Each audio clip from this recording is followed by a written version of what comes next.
ya Morara yenye alikuwa anasema kama tungepata tu uwezo na fund kama ile account yenye ilikuwa tunajaribu kuchanga kama ingeweza kurudishwa, tuone kama hutaweza kusafiri kwenda kwa hiyo convoy, but kama unaweza kufacilitate hata kama sasa ile kuna sida Morara jana alikuwa anasema anaenda, at least watu wa kijijini wakiona ile convoy wanapenda sana kuona magari zikiwa zimeshikana, so hiyo pia itatusaidia sana KOT. Yeah, I think pia inafaa watu wajitolee, ya. Unajua pia hii kitu ni watu kujitolea, ya. Mtu anaweza jitolea aseme, "Eh bana, mimi I'm good to speak to people. I can convince people. So I need a platform. What can we do?" I think hiyo inakuwa rahisi. We come up with the small groups from the regions zenye tunatoka, and then tunakuwa tunajituma polepole sisi wenyewe. So mimi nakubaliana na HCL na I think any other person pia anaweza kubaliana na sisi. So guys, najua nimetaka tuone venye tunaweza panga hizi vitu, ya. This is just the beginning. Inamaanisha we need to touch each and every corner of this country. And of course, sisi wote tunatoka pembe za nchi tofauti. So kila mtu at least akuwe na ile idea what can we do especially in the regions zenye tunatoka. Kama HCL venye unasema huku Mombasa ama any other place tu unapata ni vigumu outsider kwenda kuconvince watu, but if kama kuna mtu kwa ground anaweza fanya ile small mobilization so that watu hata wakitoka mahali fulani kama ni Nairobi wamekuja Mombasa trying to talk to people, inakuwa rahisi than kwenda mahali haujui, you don't know where to begin from, na probably hiyo place pia kuna watu huko lakini they are not so much hawana ile courage ya to go and talk to people to do this nini kwa matatu, kwa some public forums, yeah. So guys, I think it's high time hata sisi tuende church, tuende matanga, like any place kuna gathering at least watu kama 5 hivi 6 7 tufike hapo, yeah. Let us inject hapo. I think the main point is we need to educate each and every person. We need to enlighten people. Ni kama sisi hapa SGR hatujakuwa tunaongea tu why Ruto must go, yeah. I've had a good friend hapo is a lawyer, and so we had even a constitution. We were telling people the constitution says this. Hata mimi ndio nikajua kumbe the constitution ina provide that for us every Kenyan are entitled to free and compulsory basic education under article 43 na pia in article 53 pia the same way. So unapata when we go together, kila mtu ako na idea tofauti, kila mtu ako na knowledge yake tofauti, and so tukizieka pamoja and we talk to people, utapata we are sharing a lot of information, yeah. Na pia huku nje watu kitu tu hawana ni information, man. The moment unapata mtu unamuelezea kitu atashtuka, anashangaa kwani hiki kitu ikadi kwa constitution mimi sijui, unaona. So unapata the moment mtu anasema ajui, the more you now try to inject them with knowledge, you impact them with knowledge in what is happening. So unapata in less than a year kama tutakuwa tunajituma, we'll have reached to a lot of people na change itakuwa inaanza kuleta ile change yenyewe wenyewe tunataka. I think mnaweza kubaliana na mimi. So guys, mimi nataka mkuja hapa tupige story. Leo hatuko official sana. Mimi nitawapatia mic hapa. Yeah, at least we talk. Yeah, wewe tuambie hiyo area yenu. What can be done in that area? Yeah? Unaona aje hiyo area ni must watu watoke mbali wakuje huko to talk to people, ama wewe unaweza hata mwenyewe, what do you want, what do you need, ndio tuone kama we can reach out to a good number of people. So George, ni aje? Momanyi Salama. Ko fresh? Habari ya jioni. Na salama sana kaka. Labda wewe. Niko mzima. Ile kitu mimi naongezea kusema kwamba Wakenya wengi sio eti hawajui kwamba kuna shida, lakini shida ni kwa sababu watu wengi ile mentality kwamba huyu mtu ni wetu, anatoka karibu. Yani you imagine miracles kwamba something can happen kwa huyu mtu ambaye amekuwa elected, hata kama akusaidii, hata kama uko na shida, but so long as ni mtu wetu. Hiyo ni shida. Hata kama jambo mbaya inatokea karibu, utaki criticize kwa sababu you feel ashamed kwa sababu ulikuwa saa sema kwamba ni mtu wenu. Lakini kwa hii education system kuna changamoto kubwa, and in fact most of the people wale ambao wamefanikiwa watoto wao wamekuwa admitted in colleges this year and last year, most of them will confess to you that they are undergoing a lot of problems because of the way they are paying the fees, and the fees itself, it is discriminatory in nature, kwa sababu your parent is not yourself. By the end of the day, when you are going to start working, if your parent was a rich person, you are going to start earning the same amount with the other guy, and you are going to start paying a lot of loans. So how is it equal? Because you are not going to start at the same footing. So what I encourage people, as you are talking about educating people, we have a lot as a people on how to be able to explain people that when a problem comes, which is national problem, it does not segregate you from any other individual. If you have to pay taxes, the taxes, KRA doesn't know whether you are related to who. We have to pay the same thing. You go to the supermarket, you buy things at the same price. When you are given bogus fertilizer, it is not an individual who suffers. It is the entire community we suffer. So people should rethink. Should need a baptism to know that what affects your neighbor will also affect you. It is like a pandemic. So in short, I'm very proud because a few of you have offered themselves to educate the people, including giving their resources, because even the internet to be able to give a platform on this space, it costs some people. But some people take it literally that some people are being paid. People are not being paid. People are using their money to be able to pass this civic education. It is a noble exercise and it is a good cause. But at the end of the day, people will become tired of the seat and they will revolt without even being pressurized, because life will teach them a lesson. And that is my end of remarks.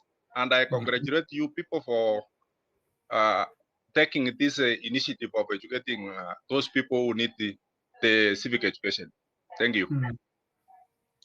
Okay, sawa George. I think it's high time sisi wenyewe tujitokeze tu. Tujitolee, like, because we all want good governance. We all want a better nation. So what do we need to do?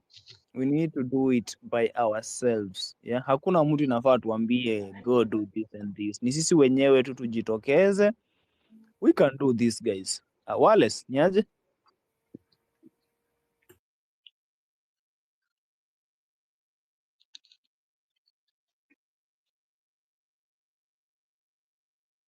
Wallace.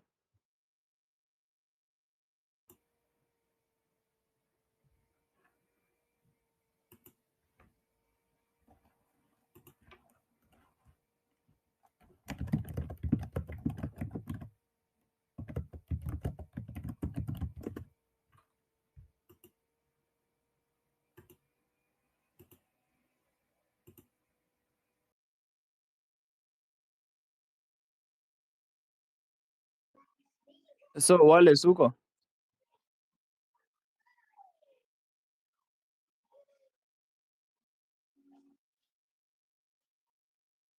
Wale kambe network yake kambe iko chini, lakini good enough ni kwamba youth tuko wengi, kwa sababu I think we make about 70%.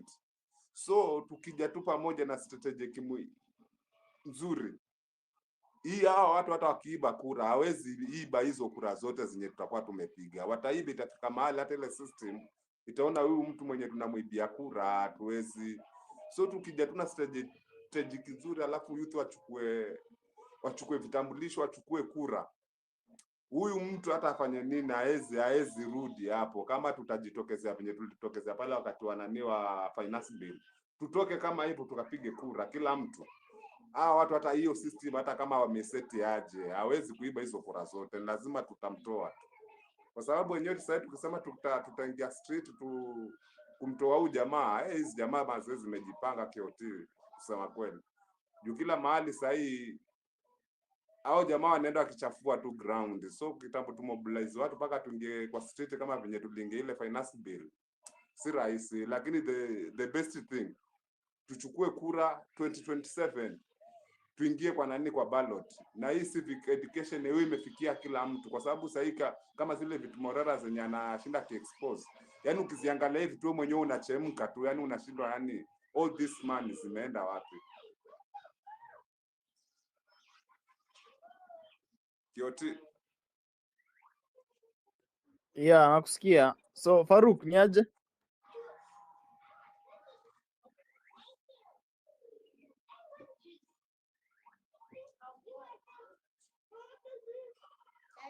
So, guys, kuna nini hapa nataka msikie. Kuna mzee nilikutana naye leo SGR. After nimepiga hiyo civic education, kuna certain mzee nilikutana naye hapo. So nikamuongelesha, alafu yeye pia akaanza kushare some story na mimi. Hebu msikie tu. Kama mnaweza commit your some 5 minutes tu msikie.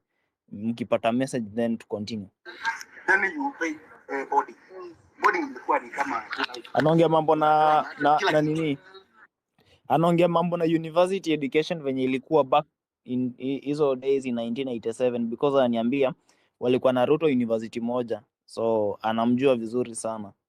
Then ukienda university, government unajua they were thinning the number. It could not go beyond 3,500 all the universities. Nyinyi nyote mnalipiwa tuition fee. Textbook huko kuna piano textbooks. Unaenda library, you register with the library, unapewa card. Kwa hivyo mambo ya 1980, that is 86, 87, 88. So wewe na Ruto you were in the same age. Ndio alikuwa mbele yangu. Okay. Sasa ile ajabu mimi nilishangaa. Hizi pesa ninauliza zilienda wapi? Kwa sababu kama ni chakula, nilikuwa na ramba hiyo, unajua mamlaka hostel hizi za University of Nairobi. Hostel ziko hapo, kila tunalala watu wangapi? Wawili. Amulipi hostel? Hapo hostel. Ama mlikuwa mnalipa? Ulipe nini? Sasa hata chakula tulikuwa tunapata. Hata chakula siku ya kuku tunaweka kanu. Yes. Tunaenda Bika Road. Tunashoma. Yes. Yaani mlikuwa na maisha mzuri. We, asubuhi Lukia. Unaona zile ani mnasukuma chakula nini chai. Hizo tulikuwa tunaoga mkono chai unaona. Na mcheka maziwa ya Nyayo. Just a minute. At university those days, yeah? You are supposed to use cutlery. Yeah. Okay. Because wewe ni mtu wa heshima sana. Yes. Hakuko na vijiko. Kwa hivyo ni kisu na uma. Sawa. Okay. And then you kuna ki ice cream ke bowl, ki ice cream. Ingine zilikuwa zinaitwa Mama Jerry. Mama Jerry. You know? Hizi vitu tutaizituambia honestly. Yaani unaweka kwa meza hapa and it's as much as you want. As much as you want. Yaani on kanu ilikuwa lini? Kanu ya kuenda kanu. It wasn't Wednesday. No dialogue. Kanu wa kanu. Sasa wewe kanu ni siku ya kuku. Yes. Oh. You could eat a whole chicken alone. Peke yako sasa na niziko pale ile jogo. Kuku ilikuwa inakatanishwa mara 4. Kwa hiyo ukienda pale unaenda na sahani unachukua ile pande zile unataka. These are trained chefs. Sio cooks. We are talking about chefs. Chapati yani ile chapati ile chapati kwa tunakula. Ukienda unajua nyinyi inasukuma kwa yeah, the sausage, mayai. That's how life was during those days. That is now. Bluebird, mkate, unapata mkate kwa pale. Unajichotea ile unataka. Sasa hiyo nileta kuuliza. Na kwani hii Tunakaribia kituo cha Sisi za kampuni kuinama tu. Tunainama bwana. Kuinama ni population imekuwa Na nini? Anaongea mambo population imekuwa, lakini problem ni siku ya kuku. Reli ama ukiingia basi you don't ask kabila ya mpishi ama ya dereva ama kama ni ndege ya pilot, you just use the service. Ukienda kwa banka uaulizi tela ametoka wapi. Lakini kwa sababu Wakenya watumiangi ukabila mahali popote, cha kustajabisha ni tukifika kwa siasa, kile kitu kinaingia kwa kichwa kwanza ni mtu wetu ni nani hapa. So hiyo ndio inatukosea kwa sababu inamaanisha siasa yetu ni fake. Lazima tukue a bit serious kama Wakenya. Sasa ni wakati umewadia wa kusukuma uzalendo. Na I mean, I want to congratulate you guys, you're doing a great job and I agree with that. You're modeling what we've been saying. Kila mtu ajichukulie jukumu to do their own bit to reach the people they can reach. So sitaongea sana kama I know mmefanya kazi mingi, mmechoka, so hata you should not have a crazy space. Mupumzike kiasi, but congratulations on that job. Morara akifanya ma review zake, nyinyi muna inject katiba. Sasa tuanze kuinject pia na uzalendo. We'll need to make time, we catch up online. We boil down civic education ifanane vizuri. Nimesikia umesema people have a right to free education. Kibaki alianza nayo lakini ilinyongwa baadaye. So kama bado iko kwa katiba, lazima watu sasa waamke waseme tumenyanyaswa sana na mashule, sijui school fees, bribe ndio mtoto aingie, ujinga mwingi. So anyway, congratulations on that great job umefanya. You deserve to relax and rest in the evening. Muamke na mioto poa asubuhi na muende church. So thanks KOT, truly appreciate. sawa. Kesho tuko church, by the way. Kesho tuko church. So mtu wako Mombasa bana, unaweza tu invite church yenu. Ka church yenu uko na watu wengi, yeah? Najua sometimes nilikuwa naenda hapo AIC Chuda, but kama uko na church hapa Mombasa, unajua tunaweza kuwa welcome kesho mapema bana, kabla tuingie bunge la wananchi. Ningependa sana tuende to inject church kidogo, hata kama ni 30 minutes. So thank you so much Wallace. Western niaje KOT poa hapa. Kopoa sana, labda wewe. Amna neno, tuko tu. Nilikuwa na kusema hivi KOT, kuna hiyo clip ulicheza your interviewees were talking about the good old days when they were at the University of Nairobi. Alafu ukauliza what went wrong. You see, at that time there was no cost sharing. There was no cost sharing when it came to university education. You just, after you are done with your high school, at that time it was Form 6, I think, those people were there. You just take your bag and go to school. You'll get everything there. Well, but in the 90s, cost sharing was introduced, not only vis-a-vis university education, but also hospitals. Suddenly Kenyans had to pay for treatment under what was called structural adjustment programs brought by the IMF and the World Bank and the Americans, because the Americans had triumphed. The Soviet Union had collapsed. Yeah, and then they are now the superpower. So they had room to advance the agenda of capitalism and democracy and human rights and what have you. Those things we keep talking about here. That's the kind of language the Americans decided to spread across the world in the aftermath of the collapse of the Soviet Union. And the cost sharing did not just affect Africa, it did not just affect Kenya, it affected Africa at large. that pay university students suddenly were supposed to pay for education happened all over Africa.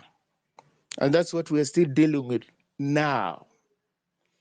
Factors from without, beyond Kenyan borders. But that does not excuse the Kenyan leadership, political elite, for mismanaging education and coming up with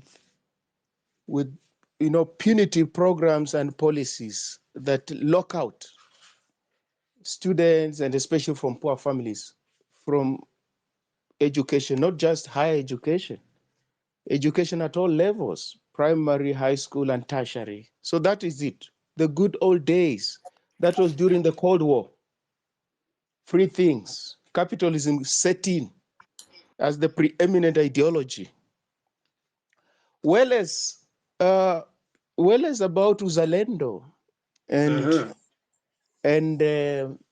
Mutuwetu syndrome and stuff like that. One, well as it's not true that political tribalism only rears its ugly head during elections. It's there. It may be simmering underneath. Because remember, in between elections, Welles, there are people who apply for jobs and they don't get. They're locked out because they didn't know anybody. Or on account of, this place here, it's exclusive. Between elections. And they may not protest. You go, you're not called for an interview. If they don't call you, you don't see people carrying placards on streets and protesting. So they take those frustrations in stride.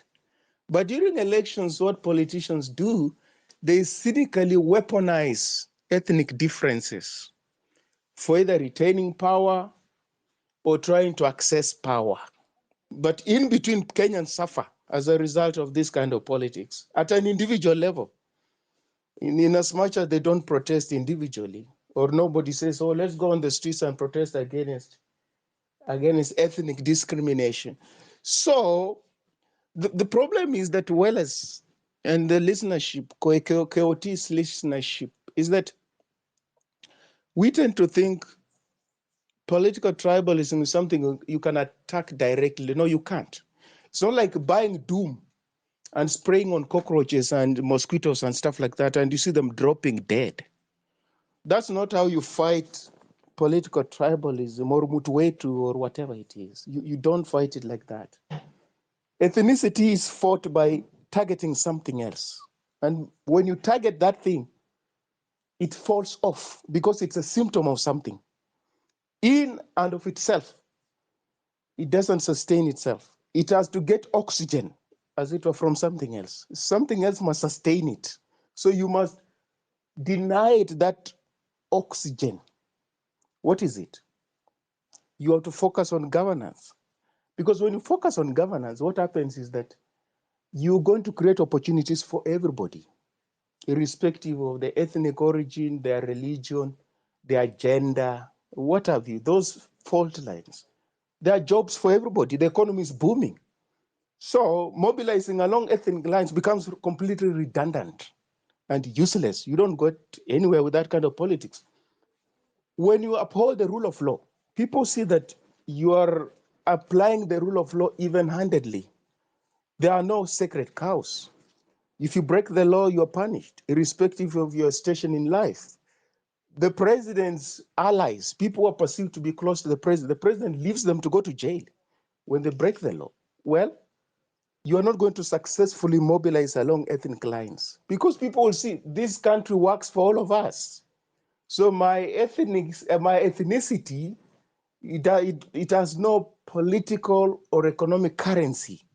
It is the content of my character, how I apply myself. This rule of law, I must operate within the rule of law. It's as simple as that. If you're a politician, it's about sera zako, what you stand for. It's about your history. People can refuse to vote for you because of your history.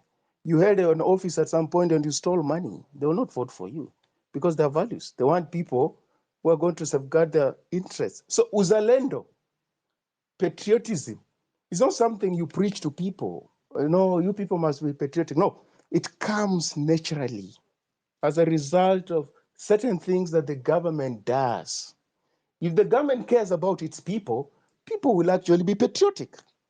If you don't care about your people, Kenyans are suffering abroad, you don't care in Saudi Arabia, they're detained, they're all over the place. The government doesn't care about those people. Why would you preach to those people about patriotism? They will wonder, like, what do you mean my government doesn't care about me? It leaves me to my own devices. My government doesn't care about me. When my child falls sick and I don't have money, I run a risk of losing my child.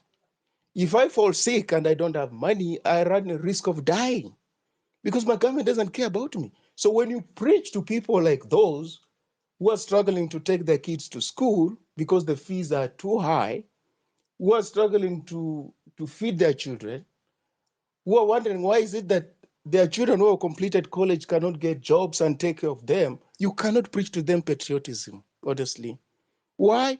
Because the government, their country that is supposed to take care of them has abandoned them. And they don't have any other country to go to. You get governance. And that's why in advanced democracy, so-called, in industrialized economies, where the opportunities for all and sundry, such that there are so many jobs that citizens of that country say, no, we can't do this kind of jobs. Let immigrants come and do those jobs. You don't find ethnicity being an issue. Why should it be an issue? If you work hard, you can take care of your family. You can be what you want to be. Opportunities are open for all and sundry. US, all sorts of tribes are represented in the United States of America. There's no single tribe under the sun that is not represented in the United States of America. But you don't see people carrying machetes and chasing after one another, do you? You don't see that. Why? Because the economy has to work. And that's why even as they do their campaigns now, they say Donald Trump, despite his deficiencies and weaknesses, he's strong on the economy.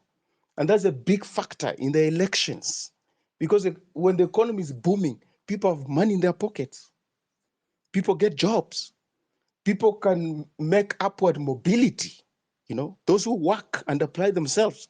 So they say you can have your own politics about racism, about what, but well, you will work on the economy and everybody will benefit.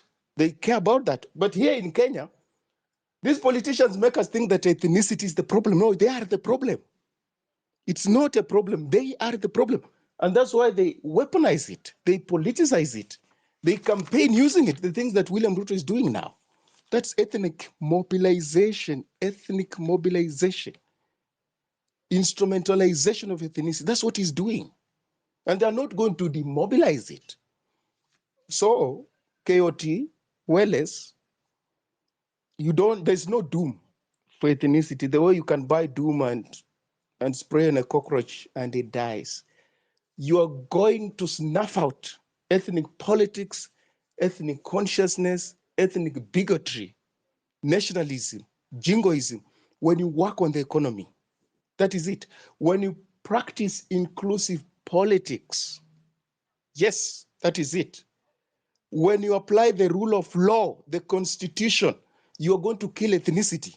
You are not going to kill ethnicity as long as we're people in power who are celebrating impunity, who thrive on impunity. You won't kill it, I promise you. It's not going to die. Because those things create what we call historical injustices. And people don't get justice. They are hard done by as individuals or as communities. They don't get justice. Those things fester. And if one of us was in power, we don't think they would have shot us the way they shot us. We don't think. If we had one of us in power, we don't think our children would be jobless. They start believing like that. While in actual sense, it doesn't really matter. As long as the person who is in power is incompetent, is corrupt, is tribalistic, everybody else suffers. So I think that's imperative, so that when people come up and tell us, when you speak your mother tongue, you're spreading ethnicity or tribalism. In Kenya, we call it tribalism, but it is ethnicity because in Europe, we also have ethnic groups, but we don't have tribes in Europe. But we have tribes in Kenya, we have tribes in Africa, which is pejorative. In the US, we have got ethnic groups. In Latin America, there are ethnic groups. So those ethnic groups exist in any given society, but they become dangerous, just like the religion, where there is poverty, where there are inequalities, where there's no rule of law, where there's no inclusivity in politics, where people are denied jobs. When young people don't go to school, they are running all over the country. There are no prospect for the future. Well, you hire those people into a militia as a warlord, and they'll fight for you. You say, now we can form a militia and fight this government. That is it. But if people have gone to school, the economy is booming. Where do you get young people to recruit in a militia to fight for you as a warlord? Where? Where do you get the people to brainwash through the media? They will tell you, get lost, man. There's nothing you do for me. I work hard. The economy affords me opportunities. I don't like your politics. Even if you come from an ethnic group, they dismiss you because you're not their savior. That is the problem we have in Kenya. So focus on governance, focus on leadership, focus on the rule of law. But KOT, I want to tell you, we have a problem because we have to get into power to effect these things. You see, that's where the conundrum lies. Because the people who are already in power now, they have no incentive to demobilize ethnic politics because it serves their interests. When young people get onto the streets, you just appoint some people from there, and then you steal thunder from their movement, you see? So what do? We have to get into power, that's the conundrum, and replace these people and put in place the politics that we want to serve every other Kenyan, the way Nyerere did in Tanzania. The way Nyerere did. That in Tanzania, if you ask somebody, Kabila lako ni gani, people think, but this barbaric person, where did they come from? Where did this, huyu mtu mshenzi alitoka wapi? We're so obsessed with people's tribes and stuff like that. Why? That's Mwalimu's legacy. He built one Tanzanian kind of identity. Undugu, ujamaa, utanzania. That's what he built there. And that's what you can see the results, KOT. Whereas sisi tuko na diesel-powered locomotives, which cost so much money, diesel. And I'm told, I don't know, some of them are grounded, they can't work. That thing you are using from Nairobi to Mombasa today with civic education, in Tanzania, they've got electrified trains. Can you imagine? They have electrified trains. We spend so much money and our things are so pre-modern, completely pre-modern. But we celebrate, you know, they've done some good job. In Tanzania, in the airport, they're citizens. You just scan your passport and get into the country. In Kenya, they profile you the way they profile a suspect. You know, they take your fingerprints, you know, they take your image, you know, like a mugshot. The way you profile a suspect. They have got BRT, bus rapid transport. We don't have something like that. When they try to do it in Kenya, they realize, no, the design of our roads have no provision for that, an extra lane for buses only. And somebody went as far as they're using whitewash to draw some lines along the road. It's also ridiculous. Why? Because when you have a cohesive society, that is the dynamo, the engine for progress and prosperity. It doesn't matter the language they speak. Over there, they speak Swahili, but they're doing great things. This other side, we speak English, but we're receding into Stone Age every day. Why? Because of the politics that we have inherited. We inherited from Muzungu, we have inherited from Jomo Kenyatta and the people who came after him successively. And that is a problem. The media spread ethnicity in Kenya. State institutions spread ethnicity in Kenya. The schooling system, KOT, they spread ethnicity in Kenya. The church, they spread ethnicity in Kenya. Can you imagine the work that we have on our hands? We have to demobilize all those institutions, even civil society. And that's why in Kenya it's normal just to laugh at people because of the way they speak. Can you imagine? In no other country do you find such things being turned into comedy. You on radio, or to mimic a Maasai, the way a Maasai speaks. On radio, somebody is mimicking how a Luo speaks, how a Luya speaks, how a Nigerian speaks. You find those things in Kenya, like people laugh. What is it? And those are stereotypes. There's no comedy there. Instead of satirizing these people in power, we're satirizing people for being what they are. If you're born a Turkana, honestly speaking, Turkana is your first language. And when you learn another language, French or English, Turkana will always, will always manifest itself because that's who you are, that's your identity. When you're born a Luya, Luya is your first language. When you speak Swahili or English, it will manifest itself. The same with the Luo, the same with the Kamba. But in Kenya, we laugh at people. We laugh at people. Why? Why? We, stigmatize them. We lampoon them because of who they are. What do we want them to be, KOT? What do we want these people to be? You are born in Loitoktok, in Homa Bay, in Busia, in Turkana. Why would somebody expect you to speak like somebody who was born in London or the US, Colorado? Why? Is it even necessary? It's not. But we find it weird and funny that people speak like that. Why? Because our politicians like it like that. When we poke fun on one another, we know, even the media, they do it all the time. They're reporting the headlines. They poke fun on ethnic stereotypes in Kenya. They do that. They do it. And some of us laugh. Churchill has got a show, I don't know whether they're still running, where people just make fun of people's ethnic identities. And we find that funny. It's not funny. That's under development. It's what keeps us low. And as Tanzanians move forward, we have less ethnic groups compared to Tanzanians. But we've never had a Kenyan politician going to Tanzania to solve their political problems, have you? But they come to Kenya every now and then. Kikwete was there the other day when Raila Odinga was launching his AU commission campaign bid. He was there. Kikwete has come to Kenya several times to solve political differences. Benjamin Mkapa did it. He was there in 2007. He was there. We have never gone to Tanzania to solve their problems. And Mwalimu wonders, KOT as I learned, Mwalimu wonders, and he said, if you wanted to see what London looks like, just go to Nairobi. And Kenyan thought he was praising us because, according to him, we were a man-eat-man society. And Kenyans, at that time under Jomo Kenyatta, dismissed Mwalimu Nyerere and said, well, yours is a man-eat-nothing society. Well, if Mwalimu was to wake up today or in his grave, you say, I warned Kenyans that the trajectory they were taking was taking them into a ditch, into an abyss. It's come to pass. We're very divided, and he warned us.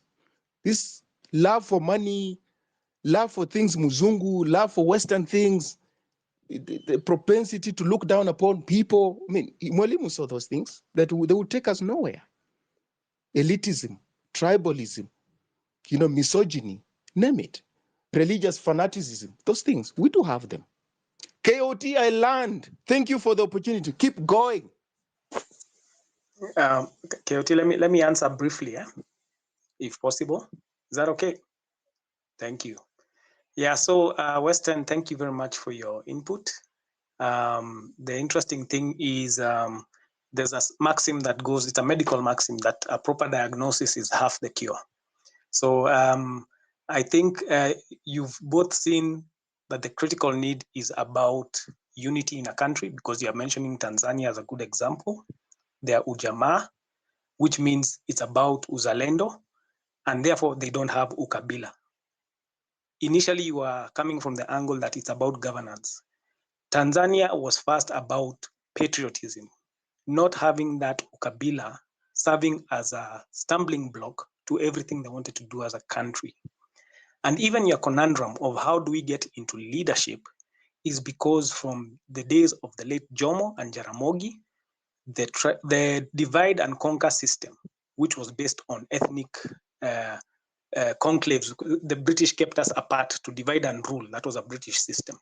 Unfortunately, instead of it dying with what we call our founding fathers, it was perpetuated. So that if you looked at Jomo Kenyatta's government, it was full of people from Central. It was about doing favors for your own people. So tribalism has an element of selfishness. It's the top kingpin. Of course, he helps his cronies, but it comes out as also he's helping the whole community, because the cronies now do favors to their relatives. It becomes nepotism. You end up with bad governance, because now you have people in positions of public service that are not there out of merit, so they do not need to offer any quality service to anybody. They are related to the top, or they're related to the tribe of the top. So that has been the problem. When Moi came in, after the failed coup, he became extremely aggressive. He realized the military must have a lot of my people. Police were packed with people. That's why even you find a lot of police would pass out and they have an accent from a particular region, and they are from different areas. So tribalism got too much into the system, in the sense that the people being hired, how positions are being given, who's in charge of central bank, even if people are not properly qualified. Because the moment you practice, even if you had your own business, you said, I'm only employing my family members, whether they are qualified or not, your business will not run well. That governance you're talking of will not operate well. So Ukabila played that role, because now what would happen also, when somebody does something bad, and we've seen it recently in history, they hide behind, when they are caught in ufisadi, which is corruption, they quickly run behind Ukabila. They say, our people, we are being attacked. Look at Kinamunya when they were caught with, then it was Grand Regency. Anything that happens in Kenya, the moment you try and resolve it, and these politicians push the people's tribal buttons. That's why I'm telling you, I was not saying Ukabila has no effect in any other place. I'm saying when it comes to politics, it becomes the forefront of a Kenyan's mind. These other things we experience, not getting jobs because of where you come from, it's because of that concept of, once a particular tribe gets to the top, it only feeds its people, its coalition people, of course, because no tribe usually can win alone. Mnasaidiana sasa kama hii coalition ilikuwa na watu wagani. So if you want governance in Kenya, unfortunately, because governance is the people who have been elected, if Kenyans are going, every time they go to the poll, the only thing they think of is, who is our man? You see how can you see how those two are tripping each other up? You can't want governance before, it's like the chicken and the egg. They try to say which one came first. Tribalism messes up the way we elect people, so we end up with bad governance because we began with tribalism. And let's say when you come to a cosmopolitan area, after you've decided which guys you want to put because they have our name, Kenyans then ask for bribe. They want unanipea nini?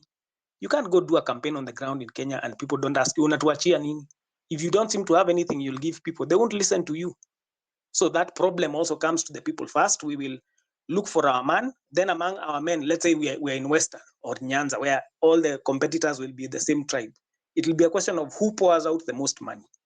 And if that's the case, that means after he spent 1.5 billion or something to become governor, and he's earning 1 million from governor, that's his paycheck. His first job is to recoup his money and get profit to prepare for the next election. So this thing, and even in homogeneous areas, let's say Nyanza, you'll hear again, huyu ni mtu wa north, area north, huyu ni mtu wa south. This kind of chauvinism and division is the problem with Kenya. I'm not saying there's a doom solution. Maybe I think you misunderstood me. And I did not say there's no effect. There is the effect. Kenya had gotten so badly that the reason they introduced index numbers in exams there were people marking exams. If your surname was the wrong surname, they would give you a fail. They would fail you in KCSE or KCPE or whatever we are doing at the time because of the surname you have. So they said, let's be using index numbers so somebody there know what they are marking, whose paper they are marking. So the idea is to say this, there's no quick fix. We never say there's any quick fix. We know that the way for a country to move forward, and even those American countries we are saying, there's a lot of racism, there's a lot of hatred, even in the presence of development. Same thing in Europe, you've been seeing. So the idea is, there's a way, yes, you need nationalistic people for countries to go forward. Division makes things worse. Division makes things complicated. In Kenya, ufisadi na ukabila play very well together because one uses ufisadi hides behind ukabila. It hides behind it.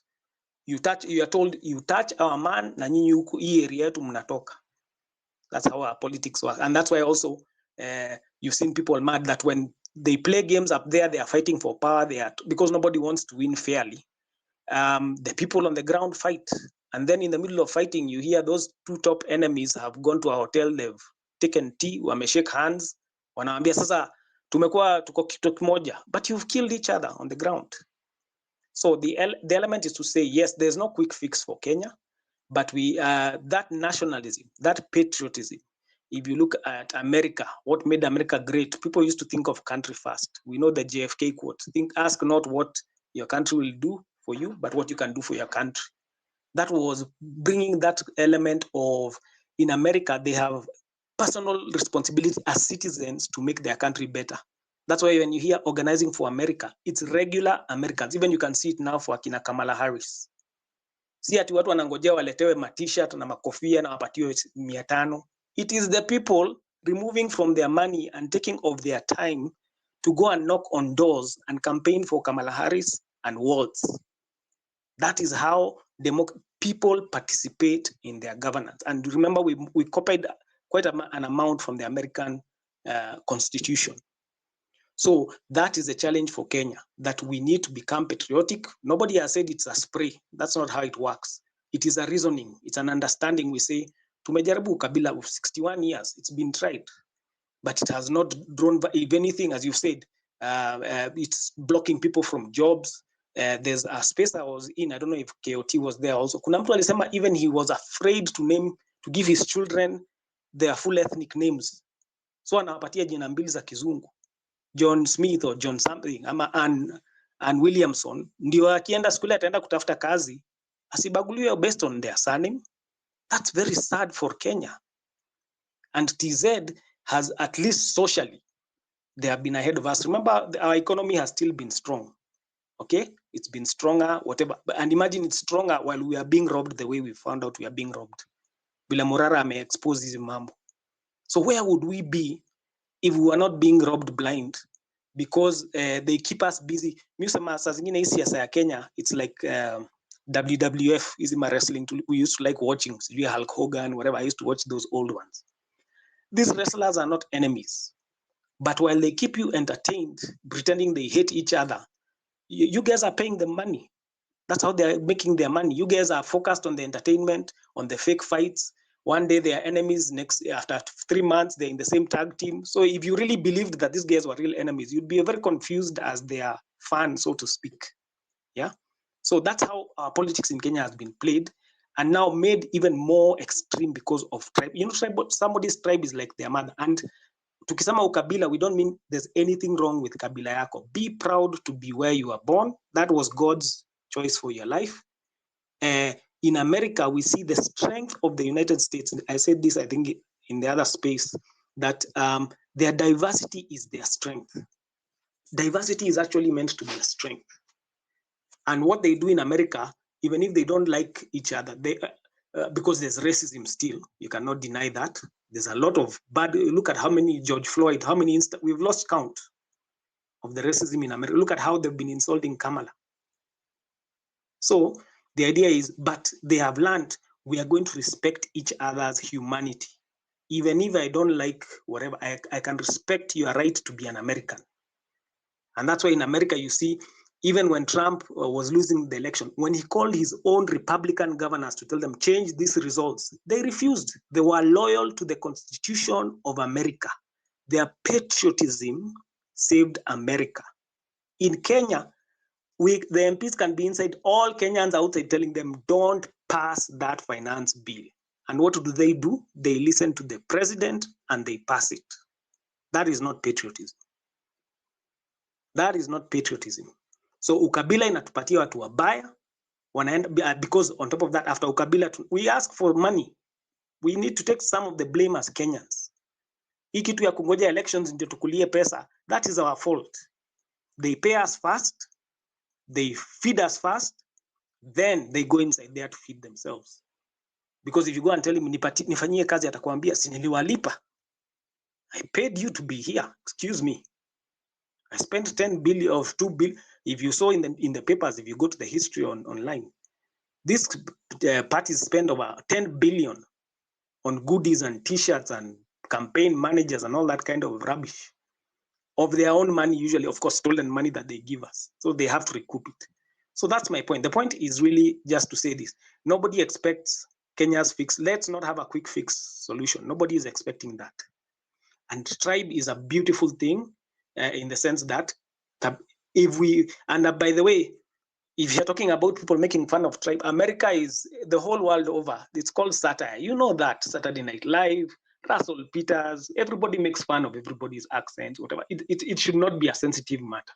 People can learn to laugh at themselves. Okay, I'm not saying it's an excellent thing, but I'm saying it's done world over.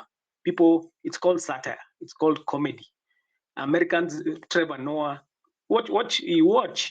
So I'm not even telling you something you don't know.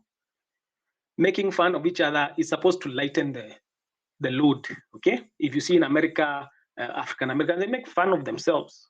Why are people like Eddie Murphy funny and all that kind of? Most of their comedy is based on the difference of racial issues. Watch American comedy, you'll see that. It's full of that making fun, because that's the way you make life a bit more bearable, because it's so horrible sometimes. If you don't learn to laugh at yourselves, you're going to suffer in this world. So the idea is this. Nobody has said it's a quick fix, but it is the main problem for Kenya. If you can define a better, so that's why I've said you cannot say it's governance. Governance is tied to politics, and politics in Kenya is tribalized. So you've just come right back to where I started. It is the tribalism, and that's why you've also said Tanzania is good because they have put country first, Ujamaa. You've come right back to what I am saying. It is that when we fix our patriotism, and what good thing is not preached, including the gospel? Okay, it has to be something you convince people. You have to speak to them about it. You have to show them we've tried tribalism. Look, it has taken us nowhere. 61 years. What do we have to show for it? We just have post-election violences to look at. Dead Kenyans, people trying to protest for their rights. They are being murdered. We have nothing to. Ukabila imetuestia 61 years. 61. So it's time to amke to shika ka maturity. So thank you for your comments. The idea is that I'm saying is if you proper diagnosis, if you think you have malaria but you have cancer, even if I give you the best malaria medicine in the world, bado utakufa because you have misdiagnosed. A proper diagnosis is half the cure. What is wrong with Kenya at the worst cancer Kenya has is tribalism, ukabila. And the only cure for that, because you must displace something bad with something good, is uzalendo. And Kenyans can love this country because we've seen it done before. Look at how we are when we see Olympics. Do we care when our Olympian wins? We are also proud. When Rugby 7 wins, we are also proud. When Obama won, everybody was now saying they are from where? From Nyanza. Wanajita Kamau, na Omaina, whatever, because Obama had won. You know, so the idea is we know how to love this country. That's what we need to restore. We need to remember those moments. Olympics, we are proud together. We love our country. It's just that when it comes to elections time, already we are suffering. Let's say, as you're saying, we are not getting jobs because of surnames. But the worst thing is when election times come, we know this thing is not helping us, but we are using it to vote. We are using it to vote. So we need to kill that. And that's why we love Gen Z's movement began by saying we are tribeless. Why do you think they said that? Because they can see it. They can see it. So let me end there because there are guys request for mics. Wallace, Go ahead, just a few comments. Wallace, satire for students of literature will tell you that satire targets the powerful. It's not ordinary people. Satire is about the powerful. You're poking fun of powerful people. You expose their inefficiencies, their corruption. Have you watched comedians making fun of regular Americans because they are black or they are white or they are Hispanic? You've seen that. It's not about politicians all the time. You watch television. No. Let me give you an example. Trevor Noah, Daily Show, at some point poked fun of Indians. And when the Indians heard that he was going to India, they said no, that guy should not come here. That's the backlash you receive. Because look, satire is supposed to, that is the weapon artists use to confront autocracy, dictatorship, corruption. Even if you read books by Chinua Achebe, man of the people, he's poking fun of politicians. Now, it would be a very weird artist. Fela Nikulapo Kuti, the songs that he sings, if you listen to Fela, those 30-minute tracks, he's poking fun of military rulers in Nigeria, not ordinary people. He's singing about imperialism. He's singing about colonialism. Those are issues that concern people in Africa and across the world. It's not how somebody speaks. An Igbo man speaking Igbo, English, using Igbo accent, you don't poke fun of that person. You don't do that. Okay, that's what I'm saying. In America, they make fun of accents. Forget about India. Americans are not our standard. They're not our gold standard. They're not, America, and they shouldn't be. America is the #1 economy in the world, isn't it? Well, but they don't set morality and values for us, please. Let's get it. And people have been speaking on these spaces, Welles. They have expressed their disgust at the interference of Kenyans' internal affairs by external actors, including America. Please, let's get it clear. So we can't be speaking like that at the same time citing the US as the gold standard on what is moral. The point is about humor, not morality. Morality is a different dimension. I'm just saying poking fun, comedy has been there for a long time. It's not a new thing. And it has always poked fun of at things, at people, at ethnicities, because they know it's comedy. Nobody is taking it seriously. When no. I will give. Well, as I didn't interject you when you spoke. I'll give the people who are on this platform, they can make it their assignment to go and find out what satire is. I don't want to give a sermon or a homily on satire, but what I know clearly is satire, for it to have effect, it must target the powerful. Simple as that. You don't poke fun of people, because if you poke fun of somebody who speaks English with a Luo accent, what you're saying is that this person is not well schooled. That's exactly what you're saying. This person is not sophisticated enough. They don't speak English that like the English speaker in London. That's what you're saying. That's why it becomes extremely horrible. If you poke fun of a Luya the way they speak English, or a Turukana, or a Kamba, implicitly you're saying that this person is not schooled well enough. They're not sophisticated, and that can't be satire. It cannot. But if you poke fun of William Ruto because of his corruption, because of extrajudicial killings, you're saying, yes, this thing should not be obtaining in a normal society. We are confronting you over these things. That's what it means. If you confront a cabinet minister because of looting through satire, a play, do you know why they ban plays by high schools? When those plays are satirizing the high and mighty in Kenya, have you ever found out why? They ban those plays. But if you come up with a play that is going to poke fun of Luos or Luyas or Kamba or Turukana, they're not going to ban it. Will they ban it? Because it fits into ethnicity. And this culture where some people think the superior ethnic supremacy, say one ethnic group is superior to another, they feed into that. They're not going to ban it. You are going to stage it. But try to come up with a play that satirizes William Ruto, one of those high school, festivals, and see whether to see the light of day. It will not. Governance, well, as I'm telling you, it's like we're speaking the same thing, in as much as you're making it as if we're speaking at cross purposes. And I don't want to use the US because there's a different economy, it's a different society. It's been around for 200 and so as a democracy. So we cannot draw parallels between the US and Kenya. That's the point I'm making. Let's go to Tanzania that I cited and you cited as well.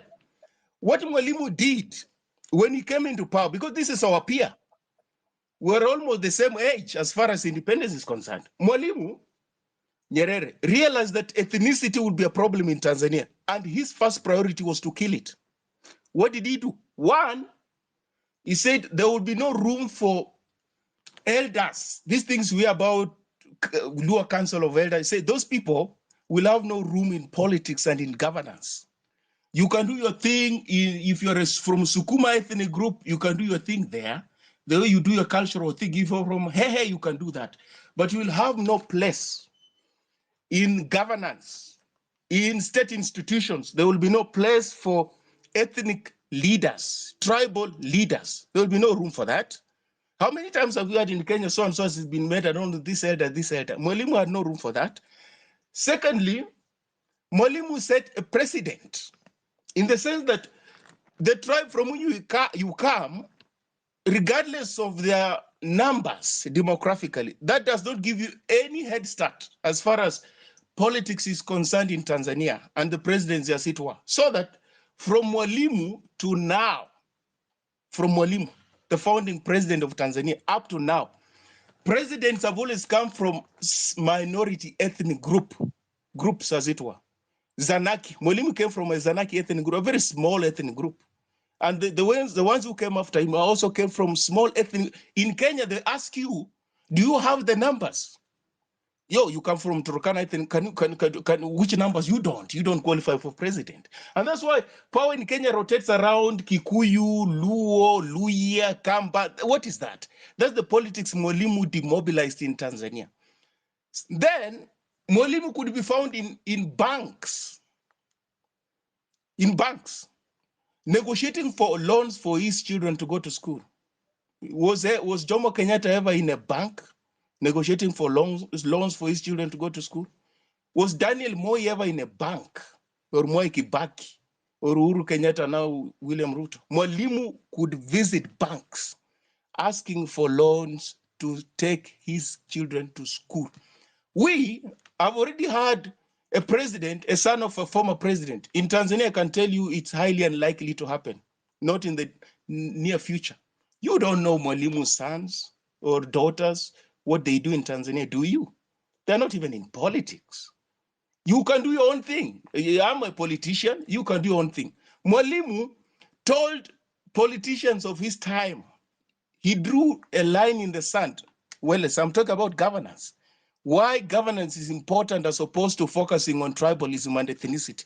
He told his cabinet ministers, look here, if you want to do business, you get into business. If you want to join me in nation building and in governance, you join me in nation building and governance. You're not going to be in my government and at the same time do business. I'm not going to tolerate that. So you people who are seated here, make a decision now. If you want to go do business, please get into business. If you want to be in government and serve the people of Tanzania, get into government and serve the people of Tanzania. In Kenya, there was a Ndegwa Commission report.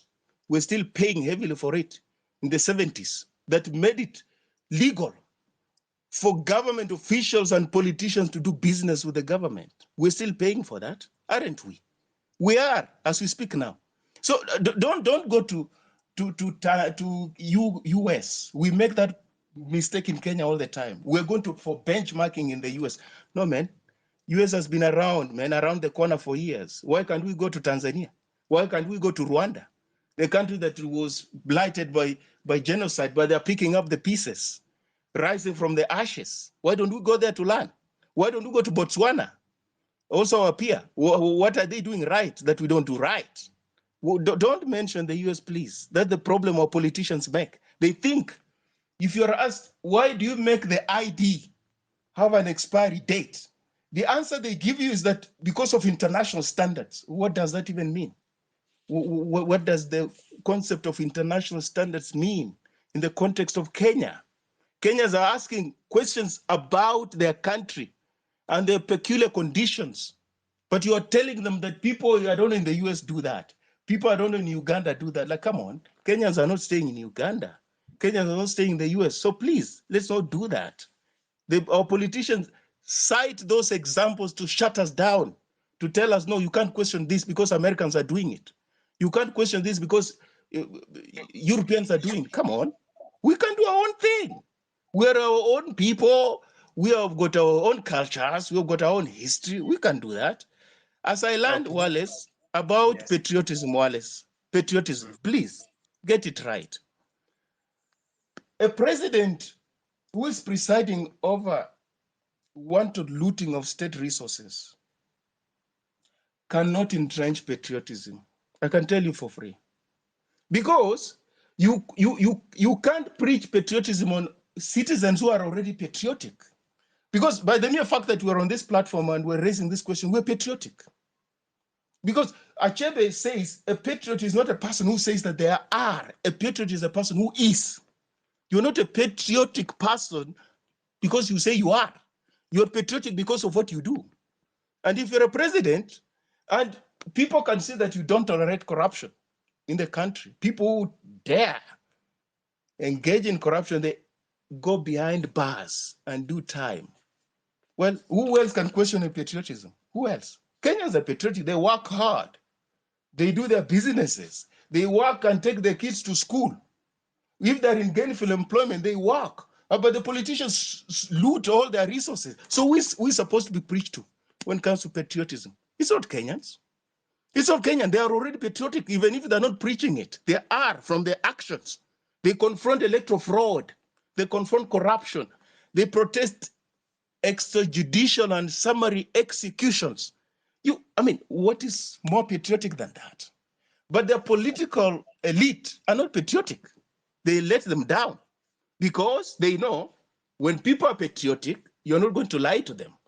When people are patriotic, you're not going to divide them along ethnic lines. They'll confront you and they'll get you out of power. So they don't want this patriotic thing. So governance, well as governance, governance, governance. It's as simple as that. These other things are ghosts. So that we don't, the two of us don't take all the Yes. airtime. Maybe we can land in a minute or two to be nice. I learned there, well, as I learned there. I learned on that note that I'd like us it's to have governance. I like a discussion that is invigorating. We can agree to disagree agreeably, no problem. We are both patriots. We all love Kenyans on this forum. So we just want to give other people also an opportunity to chip in their thoughts.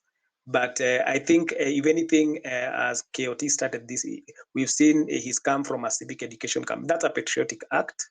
And everybody engaging in conversations right now on how do we make Kenya better is being patriotic. And it's now a question of actualizing and looking for action plans to make that thing in the heart into something they can do physically. And that's why we want people to be helping do this. I think KOT is calling it injection, kuingize watu some civic education. And of course, it's all for the sake of good governance. People didn't go out on the streets because they are being governed well.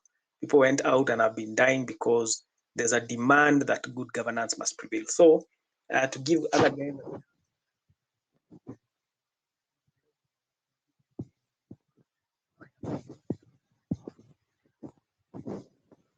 would you like to go ahead?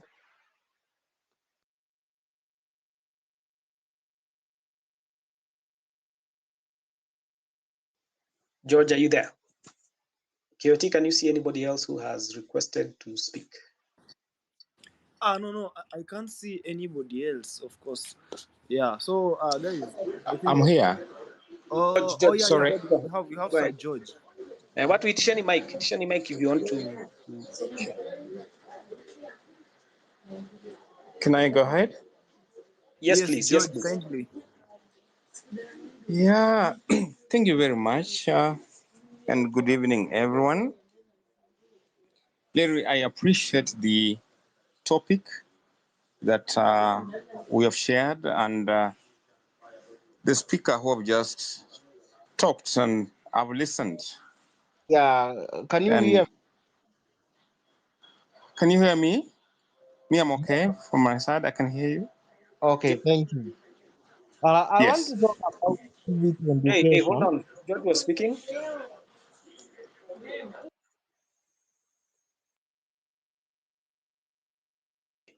If you can hear me, George, can you unmute and proceed? Hold on, George finishes and then you can get the mic. I think it was Mose. Just hold on.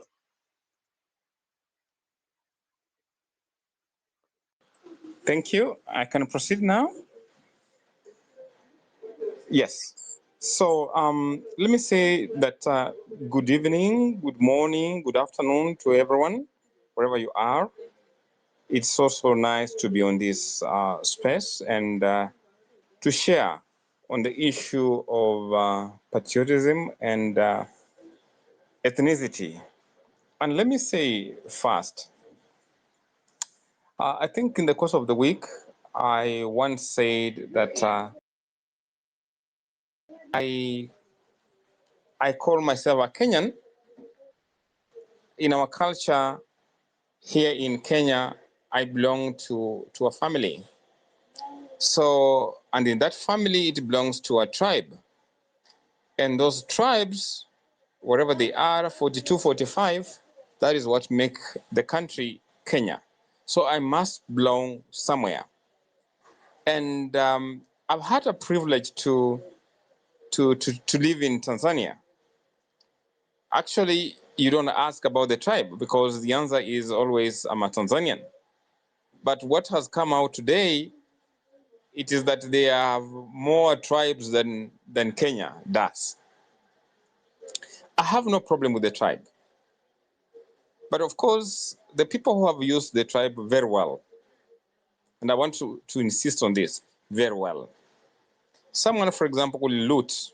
He's in a government office, will loot, and then finally say, if he's targeted, say, oh no, it is our tribe. But of late, we have seen that that kind of, to me, I call it propaganda, wouldn't work because the courts, the way they are working nowadays, the judiciary, the way they're working nowadays, it is more of independent, and their decisions are very independent, and therefore, if you commit an offense, then you are going to be faced by the justice system without invoking your tribe. But again, we are not going to lose this tribal tag. We are not yet any time. And I've seen people say that it's actually Ruto doing it. I see my president when he visited the Kisii land, but nobody talked about him having this problem. He was in the coast as well. I never saw people say that the people in the coast surely are becoming tribal. But it became an issue when he arrived in the Luo land. And my goodness, our Shemejis in the Luo land, I'm proud of my Shemejis, the Luos. It's now become an issue. And I said, no, come on. To a level that the attack was so, serious. Why are they doing this? But for me, I look at it differently. And probably this is what we need to think about. I'm fortunate to have been born in Western. I'm fortunate to have been born Luya. Sorry to say that. But for us in the Luya land, we are not known to vote as a bloc. We always find ourselves scattered. But if you look at a bloc like the Luo, is so intact that breaking it becomes difficult. And that's why if it has to move to the left, it's a whole block that will move, not pieces. And I think that is why they got the attack this week. And I think we have to borrow leaf on what has happened in the lowlands. And I have to call upon, and they're not the only ones. Check the Rift Valley. So if Kenya today, we said we are speaking as one voice, you must speak from the block that you belong to, because those blocks are the ones that make a complete country called Kenya. That's the truth. It's not going to change anytime soon. We are Western as a block because it is so by nature that we found ourselves from that block. But that has not stopped people in the Western to have to vie in other parts of the country. For instance, Nairobi. We're proud we have several MPs that have origin in Western part. So the same thing to Luo and everyone else across the country. Nairobi is different. So for me, I would put that, yes, those who misuse the so-called the tribe in their favor when they're needed, they're in trouble, and during the good times that are not available, I think those are people who have to tell them, you know what, just go to hell. Because if you picked or you destroy somebody's property, you did it as an individual, not as your tribe, you get. Come to what's happening today and this issue of the civic education, mashinani.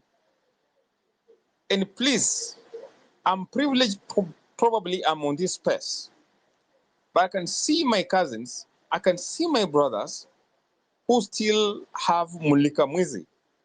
Therefore, they cannot be on this particular space to get the very latest information that we are looking for. There are people in this country, not as remote as we think, but because of the poverty levels, which really vary, because where I come from, the levels are higher than probably where some of you people might be coming from. Therefore, people may not be exposed as we are on the space. And therefore, this civic education must go deeper into those remote areas so as we move as a country. And as we do that,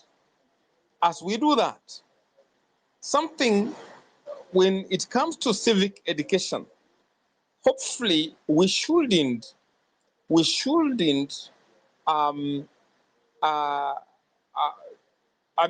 have Ruto as the subject.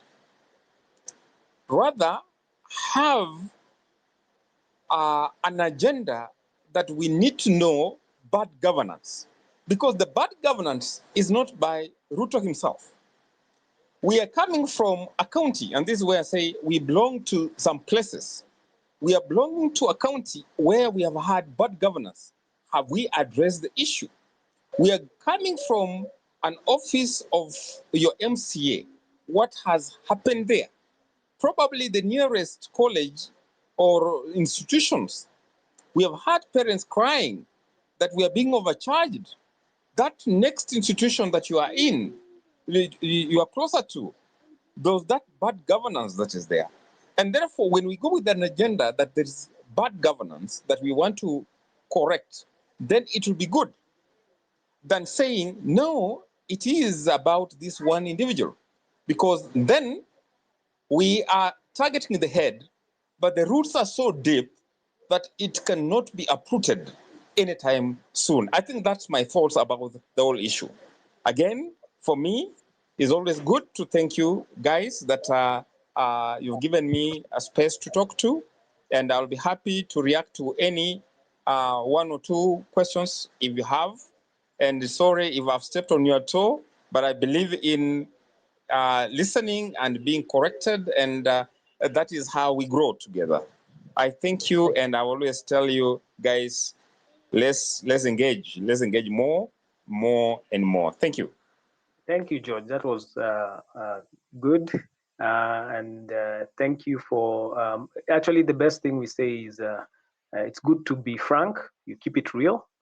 And I like some point, especially the point you made, I know we've shared it in other spaces, that it's time we make our protest against specific issues. So I like what you've said. If we say corruption must go, you stop. When you say corruption must go, all the corrupt must go, including the person you want to target, because he'll fall there.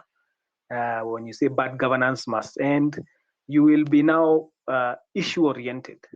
And that way the movement can have a rallying cause that is extremely powerful, because if we consider the fact that also ethnicity has been used as a defense for corruption, as you've just also reaffirmed, when you target a specific person, while we are clear, we know, let's say Ruto must go, there are people who can read it like you are attacking the community, because those two have names and their communities have been tied together so much, it becomes unpleasant for Kenyans. That's why the first time we had Raila was even having talks with Ruto. You see, it became that we need to start saying we want bad governance to end, corruption must go, the old school governments must go wholesale, because we need to refresh in a place. I used to ask people on Facebook, are you telling me the names we were hearing, Kenyans were hearing in 1963, Kenyatta, Odinga, the Mudavadis, are still the names we are hearing in 2013, 2023? I mean, same names. Are we unable to rotate leadership? When you look at other countries, leaders keep rotating. Okay. Now, so ideally, let me again not take too much airtime, but thank you for your submission. That was the direction we need to go. We shift the movement, we do civic education, we make it about issues. We want bad governance gone, corruption gone, nepotism gone, tribalism gone, patriotism. So let's. Yes, good evening. I hope everyone is doing well. I want to talk about the issue to do with our constitution. I want to touch on this issue basically because I've come to realize that when we talk about the Bible has been translated to almost every language in our country. But look at the Supreme Constitution that we purport to be ruled with. You find that our Kenyan Constitution is written in a very technical language, such that even the learned cannot even decipher the information in it. And when we talk about civic education, the question is, does the common citizen even understand the Constitution? Because we cannot purport to say we want to talk about civic education, and the people that we say we claim they are being ruled by the Constitution, they don't even know the Constitution. We need to start to translate this Constitution into different languages, local dialect, so that these people, wale wako pale mashinani, they understand what does our Constitution say. Because most of our people are manipulated by these politicians simply because they do not know and they do not understand what the Kenyan Constitution says. Two, I want to touch on the issue of tribalism, and it's a pity 61 years down the line we are still divided on tribal facts. This is because look at our voting pattern for the last elections that we've had. Just because a person comes from my tribe, I tend to believe if they are in government, I'm going to gain. But I know this is opposite because I myself, having come from Ukambani, Kalonzo was the vice president of Kenya during Kibaki Tena. Go to his rural home, Seikuru. Even a simple road has not been constructed. That is why I'm trying to educate the people I come across, literate or semi-literate. The fact that having our people in government does not guarantee anything on a silver platter. If so, most of these people, once they get there, we even get poorer and poorer. You find that a whole shosho pale mashinani has been bought 2 packets of unga. And the next thing you know, you ask them, whom did you vote? You are surprised the guy who bought the unga is the one given the vote. Why? These people do not understand the qualities of a good leader. That's why you find our politics have been messed up by misinformation, deceit, and manipulation of the common citizen. So if we are going to make any impact as the youth, Rule number one, we have the tools. We have what it takes we have even lawyers who can deconstruct this constitution and translate into our local dialect. So that they say information is power.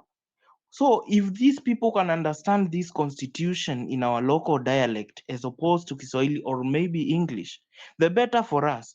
Because when the time comes for these leaders to ask for a re-election, the electorate will ask them, we gave you a total, for example, we gave you one term in parliament. What did you do? Because again, I believe and I have a strong belief that people should be elected based on merit and service to the people. But look at our politics. For example, enda uangalie mashinani kwenu. Today I was so sad to see in Machakos County worth of 4.3 million buying several iron sheets, some repainting of a dispensary, and maybe a water tank, one water tank. Then I come to ask myself, who even approved? Do we even have people in government who do these accountability checks? Because this is a mess. It's a crime scene. So for us to start fixing from our roots, people must understand the constitution first, because it is very difficult to manipulate a person who understands the constitution. Because of course you'll come and quote something, then they'll do their due diligence and ask you, what did you say? They'll give you the right information even if it's in vernacular. So as we go on and do this civic education, let's understand one thing first. Our people need to understand the constitution, and not only understand it, exercise it. Because once we start exercising these constitution rights, these bad leaders, they won't stand a chance, because they'll meet people who are informed, people who know what they want, and at the end of the day, the cocoon of this cocoon of tribe will not even work on them. So let's focus on injecting the real information to the people, then sit back and let people make their own choices. Because at the end of the day, voting is a personal choice. Thank you guys for this time. Thank you very much, Mose. Very good points.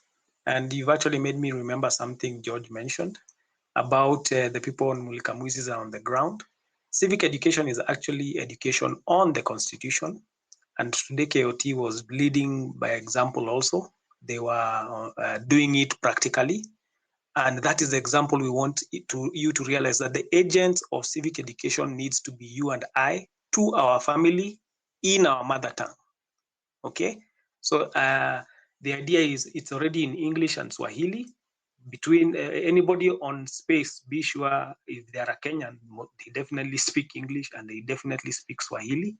So we are able to be the first line of civic educators on the ground.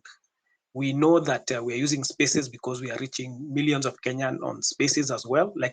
This is like we've called it civic education. We could be having some of these spaces where now we have lawyers like Morara or any other lawyers we know, not just him, coming and educating us better, clarifying our rights better. And I like what that comment you said. You need to know the education, the constitution, and demand its implementation, because that constitution says you have a right to that good governance and to participate in it.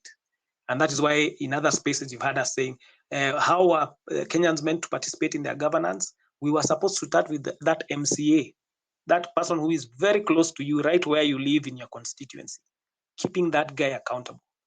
A lot of Kenyans, if you ask them, what is the job description of an MCA? Hawajui. So how do you keep somebody responsible for something you don't know what he's supposed to be doing? And now that is why also we don't know in Itonga CIDP, what is the development plan for our county. Kenyans we have not been engaged well enough in our own governance, and yet the constitution gives us the right to do so.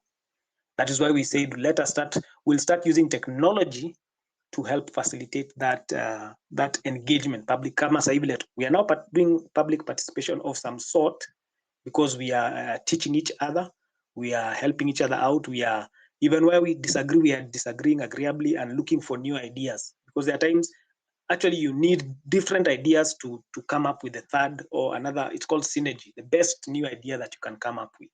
So thank you very much, Mose. Those are good points. Mashinani, let's look at it as it's my role to reach my people back home. It's your role to reach your people back home. So the first goal is, can we make sure you and I and George and KOT tumeelewa katiba the right way and in the right level? So we have sessions maybe like this one where we now say, can some lawyers come, and now we are going through maybe the first chapter or 2 or 3 chapters. So what we know, when we go on the ground, we have simplified it. That's why we want to reach other influencers. Can you imagine if guys like Njugush were also doing skits that teach on the Constitution? We pull in the Kenyans based on their different skill sets. And as we continue to teach, even we can implement other things. So videos, we can maybe start doing small pamphlets. I think I saw KOT was giving out some handouts, that kind of stuff. So that somebody can take away that document, go read it, but let that document maybe point to our website or tell them about this civic education space. To say maybe every Wednesday, KOT is hosting a space. He's called some lawyers. All Kenyans come, wanatufundisha.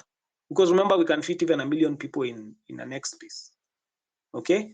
So that's the creativity we need to do now. We say, we are responsible. We are the ones responsible for change in Kenya, responsible for the governance of Kenya, because we are going to keep everybody accountable. We are maximizing on technology. Let me not talk too much more, but thank you for that submission. I think I had seen Wangu come a bit earlier, and then I'll go to Esther. So Wangu, can you unmute? Karibu.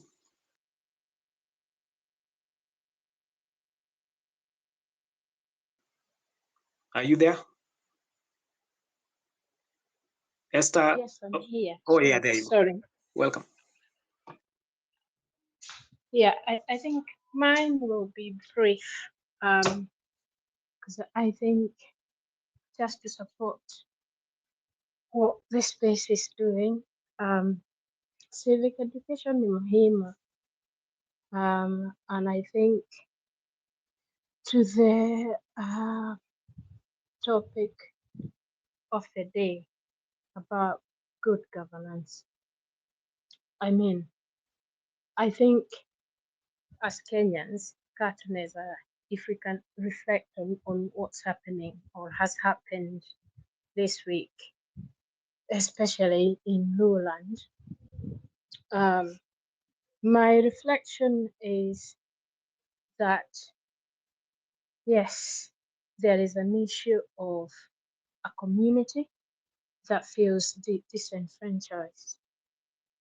It has not been included in whatever governance or, and they feel, yeah, they have not been included. And so, although that necessarily does not mean that now that they're being included, that oppression is over. I think we all agree what we are fighting for is oppression. We are fighting bad policies, punitive policies. We are fighting bad systems that are not working for us as Kenyans. And the people in Lowland are facing the same. Now, I think wengine wamesema the main thing is propaganda, tribal propaganda has been going on for decades, where we are meant to believe sisi watu wa mlima, we are better off. But we are not. And I'll give you an example. If you are to go today to Nyeri as a town, for example, compare that with, because somewhere like Kisumu, for example, although Kisumu is a city, there is no comparison. Yet, what Mlima might think, or they have been convinced, we have been convinced through the decades, quote in quotes that we are better off, but we are not better off. The only two tribes as Kenyans that we should be looking at is the haves and the have-nots, the difference between those two, and trying to break that cycle of where we just have a certain small percentage of the people having the means and others not having the means. And I think what I've seen today, well, yesterday was interesting because then everyone was, oh, what are you doing? Why are you supporting, why are you going out? And we were questioning the people in Nyanza. Well, I was watching people questioning them for what they were doing, for not probably opposing Ruto and his people down there. But then we have to look at what has happened today, because now we are looking at it differently. And the people from Luo land are telling us, what are you guys doing? We are still in the same boat. We are fighting the same fight. And I think we need to listen to each other. Otherwise, tutapiganishwa bure. We'll be fighting a fight that we don't need to fight. And that's the whole game. The propaganda is there for that reason. So the time to tunabishana hapa na pale, oppression is still ongoing. Our communities are still worse off. They're still struggling. So let us focus tafadhali, and then tusikizane, tuelewane. The what has happened over time, iyo propaganda, it has a very big impact on our communities, na inatia hiyo division. But when you look at it really, when you look at it deep down, hakuna tofauti. Mtu mwenye ako Western ama Nyanza, if you like, na mwingine ako kwingine, wanateseka the same. That's all. Sorry, I just wanted to say that. Thank you very much, Wango. Those are good submissions, and you've made a good point also. Kenyans need to stop panicking. Wazalendo, when you see any of the kingpins coming together, even if you see people cheering, please remember, not every one person isn't all. And we've known there are even crowds that can be bought, okay, in the sense that people are paid to show up and cheer or whatever. But we have seen people we've seen Ruto being booed even in his home ground, and people calling him Wizi, okay? So let's not assume. We are all patriots. The first people to blast Raila when he joined Ruto was people from Nyanza. I mean, the clips on X were shocking. I was stunned to see the reaction. I was stunned because people are patriotic and they want change, and they were shocked to see that move. So we shall not consider ukabila is when you assume one person is everybody, and that's what tribal kingpins taught us, or that kind of mentality. Because that top guy amesema katiba ni nzuri, atusomi tutaipitisha. That was where we were. But from Gen Z's point of, we are tribeless. The rest of us, we follow suit. We back up that new mentality. We are now thinking patriotically. Na huo ujamaa na huo ubuntu tunakumbushwa. That is who we truly are as Kenyans. So thank you very much, Wango. Those are good points. I believe we can go to Esther. I'm looking for guys who have not spoken. And I want to dish out mics. So unless somebody has another rejoinder, I'll try not to repeat the guys who've already spoken unless there's a question. Esther, can you hear me? Yeah, I can hear you. Can you hear me? Very well. Continue. Thank you. Okay. Thank you so much for this opportunity that you're giving us as citizens of this country. I would say mine is just very brief, and it's on what you're calling civic education. It is not easy. For example, myself, where I come from, that is Kitui East, Zombe Mwitika ward. All the elects were from UDA, and it is not a walk on the path. In fact, my shop opposite, all those who have been employed, their shops are also adjacent and opposite.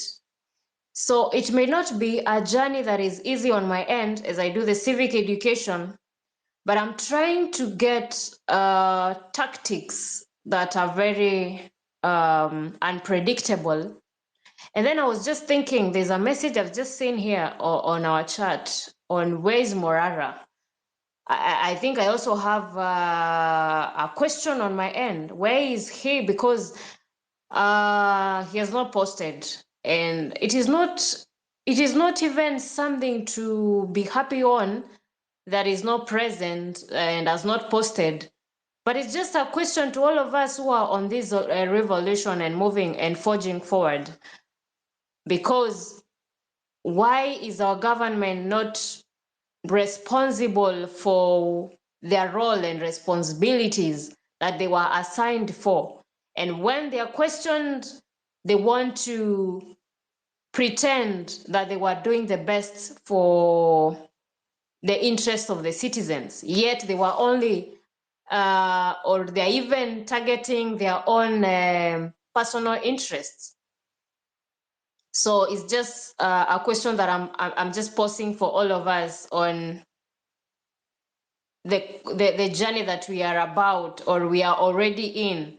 It is not an easy journey, but we have to forge forward, because already we have started it and it is not going to end. And as I always say, it might be a second that we're going to change our country. It might be an hour. It might be years. So that is just food for thought on our end. Thanks. I appreciate for submission. Good points. Thank you. And keeping it real also that, yeah, there's no quick fix. Things could turn, it could be, but we know, for example, as Kenyans, and we like repeating this, that even if we had succeeded by some miracle to march and move somebody from State House, we don't have an IEBC, and they will not be reconstituted quickly because MPs know Kenyans are waiting. The moment IEBC is configured, they are starting to recall the MPs who voted yes for the finance bill. So expect that to be a slow process. But while that is delaying, it gives us time to organize, it gives us time to do good civic education, gives us good time to teach people about leadership, and it is you and I responsible for that job. So we'll be using these kind of spaces for the education of the retrainers. It's called TOT, trainers of trainers. So you'll be coming here, we are taught by lawyers, and we proceed. So good question also about Morara. Maybe I wish whoever might have his contact would need to check up on him. I told KOT before I could check on him via his DM. I saw he had started a space, but it's good. Let's be each other's keeper. It's called be your brother's keeper. That's a system we need. We, the people, are the ones now. We are our own protectors, because we have a government now that thinks we are the enemy, and all we want is good governance. How can you be arresting us and jailing us and making us disappear for wanting what is in our constitution? So anyway, let me not again go on too much to give other people a chance. So thanks so much, Esther. Truly appreciate that. Let's give Ja a chance. Then we'll go to Shikuku, I think. I'll see Shikuku. And then Ja, karibu. Hey, Wallace, can you hear me? Very well, very well. Thanks, KOT, and the whole audience in the space. I will be quite brief, and I just want us to digest what we've been getting across the spaces and summarize it, bring it into our agenda in a something that I learned long time ago in management school. So we used something called SWOT analysis. I know most of you special 100. Yes. Okay. So we were using some metrics called SWOT analysis. Most of you, I know, have heard about it and I've used it, and it has been my guiding principles in management, especially of employees or companies. So exactly what does SWOT analysis stand for? So as Gen Z movement, we need to sit down and analyze, like, what are our strengths, what are our weaknesses, what are the opportunities available, and what are the threats. If we can sit down and just put all those across, then it will be so easy to like counter Rutos and all these politicians. Like, for example, what are some of our strengths? And until yesterday, one of our biggest strengths was, like, we are tribeless, we are leaderless, we are faceless. So, and then you find that being leaderless again cuts across as a weakness, and as a threat. And that is what Ruto has been able to, like, penetrate. That is what he has advantage of, that we are leaderless, we are faceless. That is the advantage he's taking, and he's using that against us. And he knows that he has all the resources to spread propaganda in the ground. And that's exactly what he has done. I was so not shocked, by the way, when I saw the turnout of numbers in his rally. And to me, I had this thing in me that was just telling me probably those guys had no jobs and they just went there to see, like, they were paid, of course, we all know that. And they just wanted to see, like, what exactly does it feel like, to support the government. And one guy told me something that sounds crazy. I called one of my friends from the Nyanza region, and then he told me that, you see, we are just angry. We are just doing it like we are sentimentally angry. So we are just doing it to make people who voted this guy angry. Like, we're just making them angry. But technically speaking, we cannot vote this guy. So when this guy told me that, I got some peace. In my heart. I mean, I got some assurance. So moving forward back to my statement. So Gen Z is a very powerful movement. But let's go back to like opportunities that we have. What are some of the opportunities? We are like tribalists. We don't like condone being tribalist, at all. And that's the only thing that brought me to, like, the Gen Z. I'm a millennial. I'm in the diaspora. My kids are like 2-3 years old, and I can tell you without fear of contradiction or doubt, the reason I left Kenya after the post-election violence, and unfortunately I lost my job because I voted for the wrong side. So see, it all adds up to bad governance, tribalism, and all that. So at the end of the day, someone has to pay the price. We are paying the price. So the question I want you guys to ask yourself: when I left Kenya, I was 27. I'm now 40. But if you keep thinking that you will be Gen Z 5 years to come, 10 years to come, with the same bad governance, trust me, you will be in the same place we are. We were there. We tried the same thing, but you have to go down inside your heart and look at the strengths that we have. Work on those opportunities. What are the available opportunities? What are the threats? One of the threats that we have is that the current administration have zero respect for constitution and nothing. They just dare happens to them.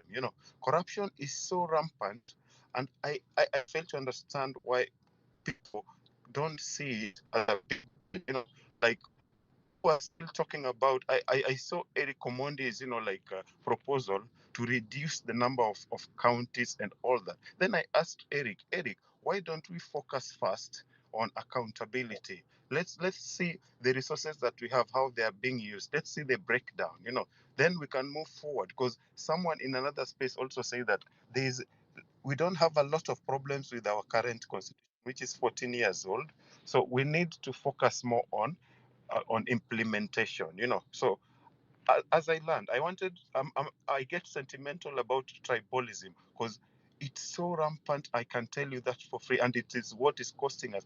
Anytime someone is corrupt, they always go back to their cocoon back home, and then they say someone is against us. Someone wants to finish us after stealing the taxpayers' money. And again, the reason why I always say Ruto must go is because the buck stops with the president. The president cannot assume with all the intelligence he gets every day that he doesn't know the companies that are responsible for not doing what they're supposed to do, that are taking tenders. Every day we get a list of people who are paid for tenders that they didn't do. It's so easy for the president to make a phone call and just like start a special unit and follow these people. So as much as we can go around, the buck stops with Mr. Ruto, and that is the big problem we have: bad governance. So my fellow patriots and Kenyans, please shun tribalism, because tribalism has been used against us, and that is the weapon that Ruto is using now, and he's so good at it. And don't forget, this is Moi's like son, like political son, So as I land, I would like you to ask yourself one question: 5 years from now, 10 years from now, will you still be a Gen Z? Will we still be fighting the same agenda that we have today? If you can answer that question, then be rest assured that you will either fall on the patriot side or you will be on the other side. Thank you so much, KOT, Wallace, and the rest. Thank you very much, Jack.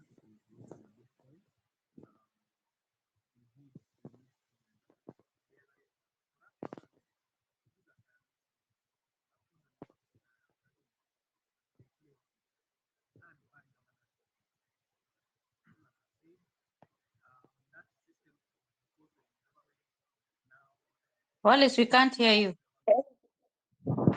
Whoa. Wallace, kwani umenyongwa? Can you hear me now? Yeah. Can you hear me? Kunywa Thanks for the concern. Aya, sawa. Thank you. I was saying thank you, Ja. We are in agreement. Yes, it's time to shun. We want to make Kenya so good that you guys can come back. You've drawn a lot of knowledge out there. We need that expertise, a reverse brain drain. But we need to have a good space here, because we don't want you to come back and steal your surname. Is what will keep you from the best positions and opportunities that are available. So I want to give, I think Shikuku, then we'll go to Sylvia, then Farah, then we'll go to Redemptor. So Shikuku, kindly. Thank you, Alice. Thank you, KOT. Now, today I'm so happy. Yesterday and today I'm so happy because a month and a half ago, when I used to talk about we need structure, we need to get into politics, on this same forum by KOT, people were very much against it. It was about a month and a half ago when I was saying it's now time to go political, it's time to enter the political spaces, and we go in there to implement the change we seek. These guys cannot do it. And people were 50-50, most were in disagreement. But now I can see we have come full circle, and like a proud father that is watching his child who made it, I'm smiling, because this was the only way. Because we either had three ways. We either were to stay on the streets, or we pick up arms, or we get into the political space. And the only logical path was we get into the political space, we fight these guys. And now on the TL, I've seen many people are praying for Raila to lose the AU seat. But me, personally, I have a contra opinion. I see Raila should win that thing and get away from the Kenyan political scene, because our movement is so young. We don't have the muscle to take on this guy. We don't want him to lose and then come back into these murky waters of Kenyan politics. It will make our movement, yes, will be going on, but it will make our work much more harder. The best thing for us will be to see the back of Raila. Let him go. Because this is now politics, 100% high voltage politics. And in high voltage politics, you can never underestimate. Some people are saying, oh, he's washed up, but you can never disregard him. So if you can't disregard him, then keep your opponent away from the political scene. If he's away, we have room to grow. We have room to take. We only remain with one enemy, and that enemy is Ruto. So he better leave. Because what do we gain politically from him losing? That's the question I've kept asking myself. I've kept asking very many people. What do we gain from him losing the AU chairmanship, politically speaking? What do we gain? Because the only thing we'll gain is to laugh at him. If he loses, the only thing it will be a dopamine hit to us. We'll feel a sense of revenge. We'll laugh at him. After 3 days, things will be back to normal. But if he loses, that will be a setback to our movement, because we have to start thinking politically and not stop being emotional. Yes, he curtailed our revolution, but we have to get over that. So he curtailed our revolution, he went away, and now will give us room to grow. But if he curtailed our revolution and then comes back in again, he will kill it completely. Or if he will not kill it completely, we'll just be hanging, we'll just be a footnote somewhere, trying to find relevance here and there. Or even if we are relevant, he will be eating into our core support base. So that is one thing. The next thing I would like to talk about is the campaign financing that Morara was talking about yesterday, because that is the core of our political problems in Kenya. Campaign financing is what is making these leaders treat us the way they are treating us. Because somebody who bought you cannot have respect for you. So these guys bought about all of these members in parliament, the president, 70% or 65% of the votes they got, they bought those votes. They did not get them for free. They bought those votes. And that's why they have that madarau. Because somebody who bought you, of course, atakuonyesha madarau. That is common knowledge. Even though hata wewe pale kwa nyumba, if your wife anachangia half, anachangia 60%, ama anachangia 40%, she'll start misbehaving. And in fact, that is what is causing most troubles in marriages today, if I digress. Because when she contributes, she feels like she has a say in what happens in that home. So here, our politicians bought those votes. And we must stand up and now say we have to do campaigns in a different way, where people give candidates money. Because when you give your money to the candidate first of all respects you. The candidate will work for you, because you know hata hii pesa sikuwa na, if it were not for these people, singekuwa hapa parliament. Now he will feel some sense of he wants to do something for you. But if you say huyu anakuja na nini atu mkono kutupa urambwi, we want something from him, he will steal. So campaign financing is one of the major things that in our civic education we must tell the people that we have to push out this narrative from their mind, this thought in their mind that politicians are supposed to give you handouts. We should tell them that politicians, these handouts you have been receiving are the ones that are making you poorer by the day. Because once this politician buys you, he doesn't feel a sense of responsibility towards you. That should be one of the major things in our civic education. We should impart in the voters' heads that getting money for politicians is what has created this problem in the first place. Another thing on the TL that I saw on the tribalism, which was not good to see, is when that came up, most of the people, the problem on the TL I see, there's an issue of money, and there's issue of engagement, and there's politics. Most of the people who have a big following on the TL, yesterday they were rabble-rousing the tribalism for engagements. There's engagement farming also going on at play. So most of them did not believe in what they were saying, but there's a money element. So when you say something that's controversial, you get engagements, and then Elon Musk give you money. So poverty is showing its head everywhere, even on the TL, because some people will just say things that are out of order because they know those things will garner engagement. So some people might not really believe in that narrative, but it's damaging also. So we must know if we are going politically this way, some sacrifices will have to be made, whereby hata kama inakuletea pesa unapata ka check ka Elon, but look at the bigger picture of what your goal is, because right now we are losing focus on our goal. If we want Raila to lose, if we go the tribalism way, we are losing, because if Raila loses, it messes up our goal. It makes our goal achieve our way of achieving our goal. It makes it harder if he loses. If he goes, good riddance. It gives us room. We can work with one less political kingpin. So thank you so much. That's my submission.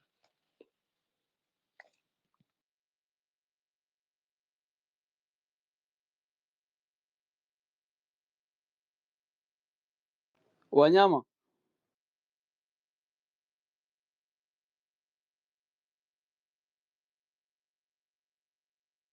I think Farah, you can go on because Wallace was co-hosting and Wanyama the mic is off. So Wanyama, Farah, you can start speaking. Santi Redemptor. I hope I'm audible. Thank you. You've made some points, especially for me when I think of Raila's bid as a Kenyan. As much as I might not have liked what he did with Ruto, I just support him. I think out of Kenyanism, so to speak. And the reality is, there are times we should learn. There are times you can dislike what somebody does, but you do not need to dislike them to the point of wishing them ill. You can use systems to make changes after all. And I remember even when the the movement began for Gen Zs, they were very clear. They told Raila, step aside, don't participate. This is not your fight anymore. We are taking over. And therefore, I think even if he lost, he does not have that political space anymore as far as the mindset of Gen Zs and Kenyans goes. If anything, the first time they started having talks and considering being included in the cabinet, a lot of Kenyans said, so let them come together so that we remove them wholesale. They have done well. So I do not think that mindset has changed in anybody. If he gets the job, let him get it for the sake of being a Kenyan. Let it keep him busy. But the idea is we are still to Kenya is coming to Kenya. All systems must go. So I think I'd called out the guys who are in the queue. We'll go Sylvia, then we'll go Farah. Then we'll go to Redemptor, then Fred. Karibu Wanyama. Yeah, cool. It's good to see you. Tusalimie kiasi. Ni kama ako mbali na mic yake. Oh, sawa basi. Sylvia, have a go, then we'll go to Farah.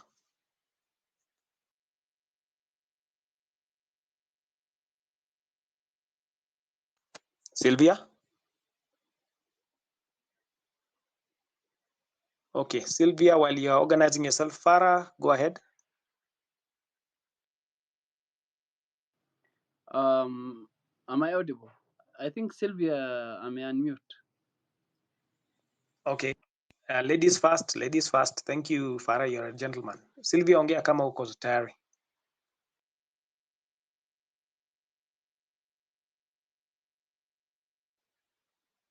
Okay, it doesn't seem like. Farah, endelea. Endelea. Thank you. I share a very different view to Shikuku, our older brother. Personally, I don't want Raila to win, and these are my reasons. What the Raila and Ruto are doing currently is trying to ensure that the tribal blocks remain intact. That is why you see such a heavy investment in political promises and politics in Luo Nyanza currently. And the idea, from my point of view, is where they'll try to consolidate the Rift Valley block, which is the Kalenjin block, and the Luo Nyanza block to replace the mountain block that was brought by Rigathi Gachagua. And the idea that we are tribeless is very important.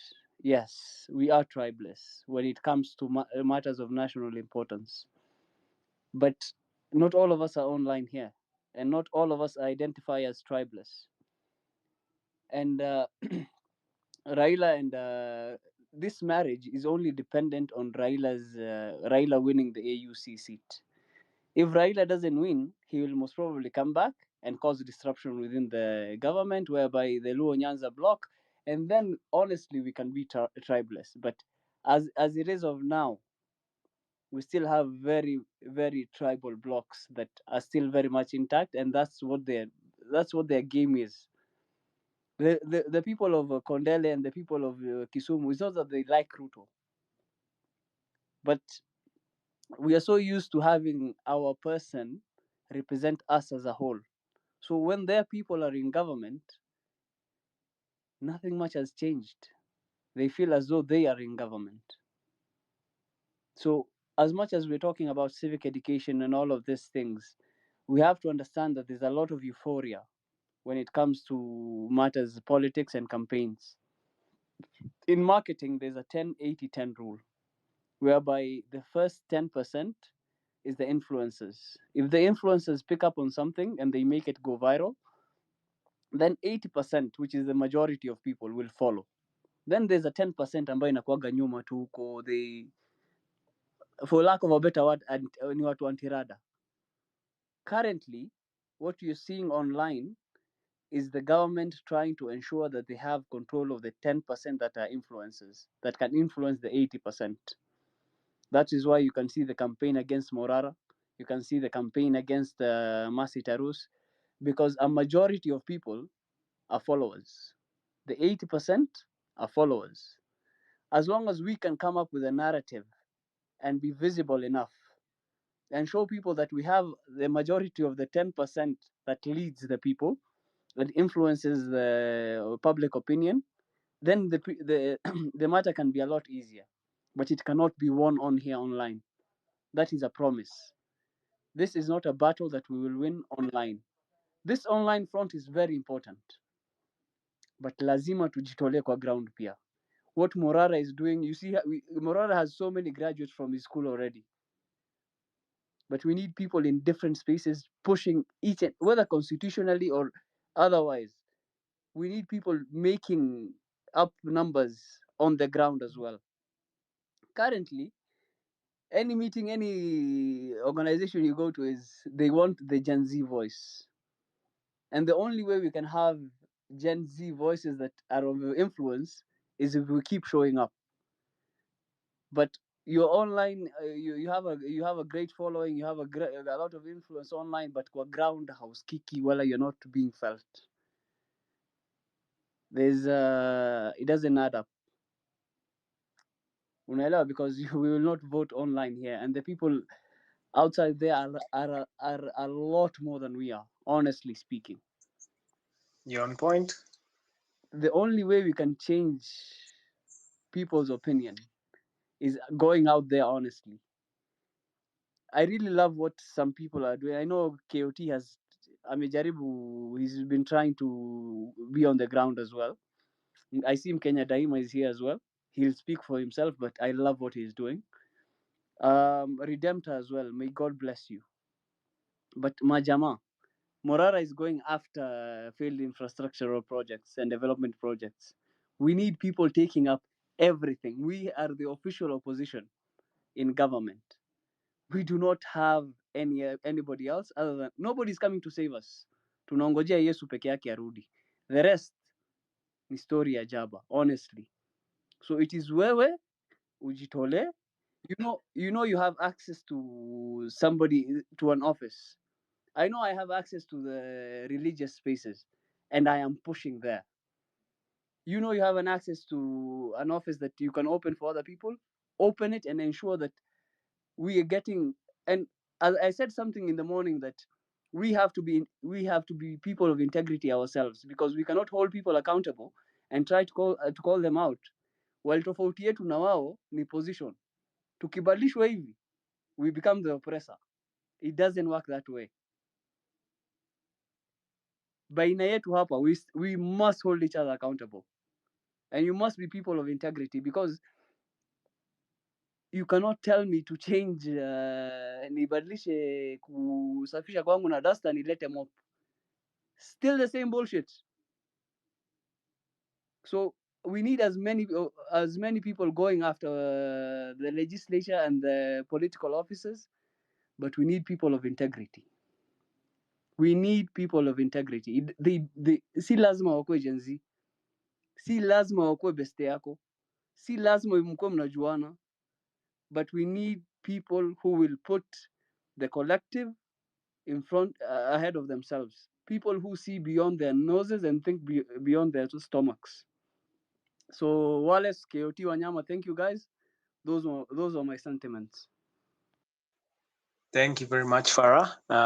Actually, I was in the space with you earlier. It was Afrocentric space, and you had the same sentiments.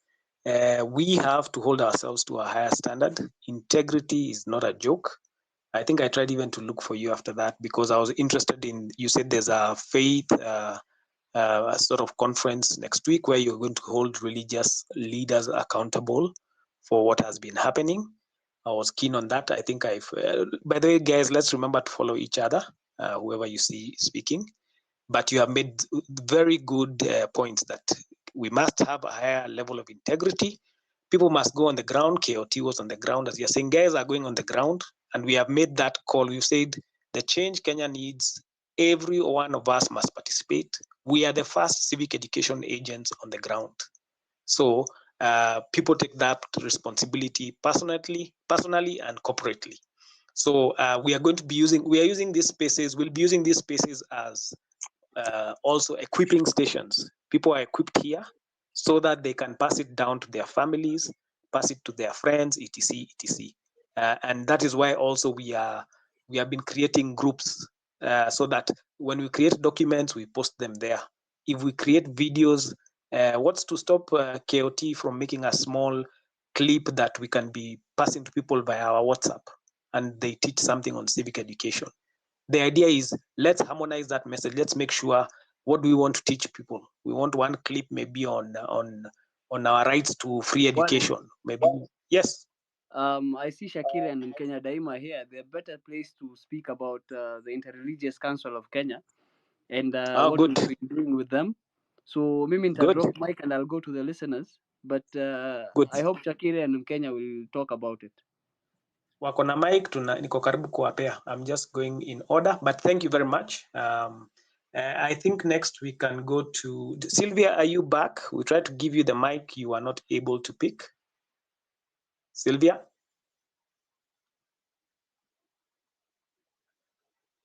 Sylvia?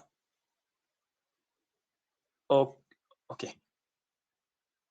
Maybe she has a problem. We can go to Redemptor, then Fred. Redemptor, karibu. Asante sana. Asante sana. I was not even going to go on space today. I've been talking the whole day. I didn't know social media very well. I think you know. Then I came and I was very active in these spaces, and I didn't know how they come for you. So Alice, you saw how someone started spinning a narrative that I'm a mole. Me who was almost putting my life at risk fighting for Wanyonge. So I have a message for the few people. I think I prefer small groups sometimes because I feel like I panic when I'm in big groups and I'm making presentations. Mine, because this group is about civic education, I'm just happy to report that I've been actively engaging the intellectuals. Tumebishana huko until I've been getting calls from people who finally see that I have a point. This whole, in fact, I've now coined a name for it. It's Raila this, Raila that. I think it is it's a diversion. We are going through information terrorism, and they are bringing irrelevant things to keep Kenyans busy because they've already gone to the ground and they know that the temperature there's a movement. And so the only place they know is because it happened the revolution started in X. They think if they come to X and do propaganda in information terrorism, the movement is going to die. So I come to spaces to listen to people. What are people saying? And one thing I've mastered, because I'm a writer, is to pick out keywords and phrases. Then I can attribute these keywords and phrases to the system. And so the whole hatred, the hate mail about Luo nation is a fabrication of a state. And they're trying to create sympathy. And all of a sudden, even people who've been voting for Raila are being vilified for saying now we stand with Gen Z because they have birthed a revolution. And the ones who are with the with the Ruto, they are also now suffering because this man that they've hated. Because you see, what the people who create propaganda, and these are very skilled people. These people pay a lot of money to study Kenyans, to know the mood of Kenyans. And so what you see about pictures of what happened in Luo and all these people are all that is propaganda.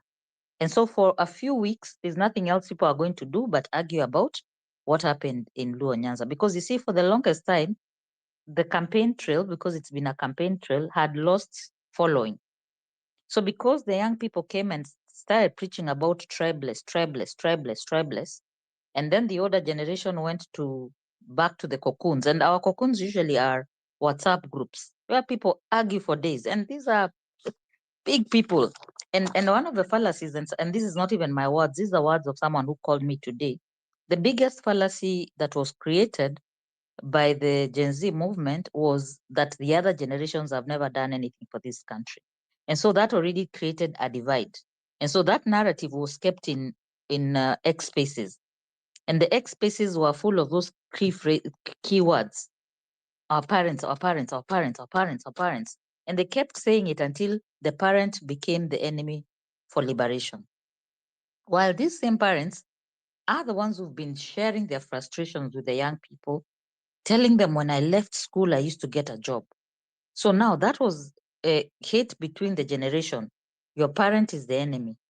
But I came back to these groups of these intellectuals and I said, now I'm beginning to understand why our children are blaming us, because the argument all of a sudden became, Raila has done so much for this country. So after 3 days, I realized, oh, this was information terrorism, and it was beginning to wear us down, because all of a sudden, that is all what people are arguing about.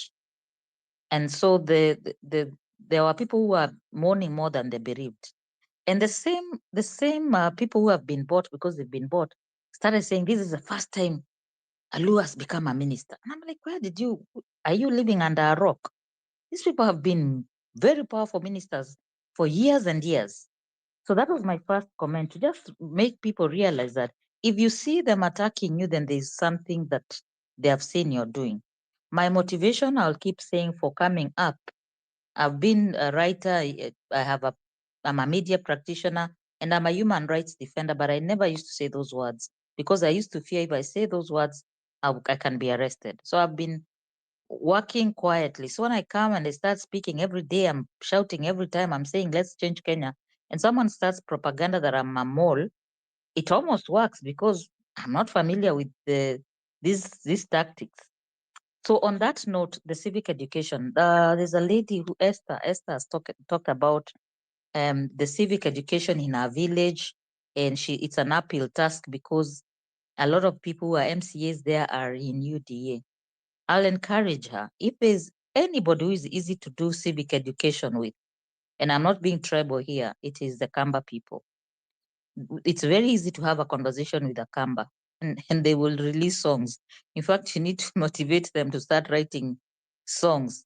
Even Kivuda Kibwana wrote a whole poem in Kikamba about Gen Z, very beautiful poem, which needs to be circulated.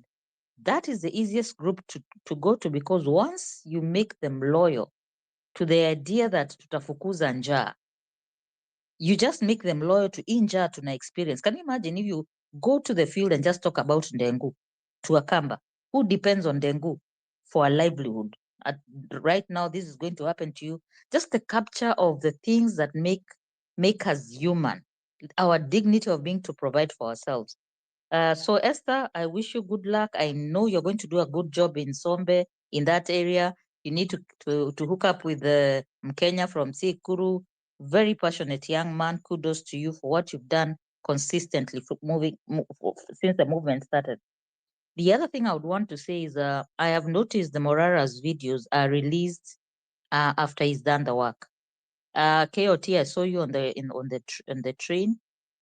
I would just advise you to just be careful that they will pounce on you if you record during the time you're doing this. So what you need to be doing is you do as much of civic education, record it, but don't release it. So that, because what will happen, like what Morara has done, once people know that's your methodology, they are going to copy it. But if you show them, so what's going to happen is you will have a reverse civic education, because you'll be showing them, and you see they have the money, but they don't have the goodwill from the people. Remember, we are still grieving because of what happened when they hurt our children. I always speak as a parent because I have Gen Zs and millennials. And the other thing I would want to know is one of the things that I'm really, really opposed to. Shikuku came here and said when he tried to say, let's go political, hizi groups hazikuwa zinakanyagika because at the heat of the moment, an older person was the enemy. It didn't matter what you've done for this country. People who've even been imprisoned were not even allowed to speak in these forums. Or you come to these wars and you hear people saying the same phrase words. We don't want to see politicians. We don't want to see politicians. And that time you're saying that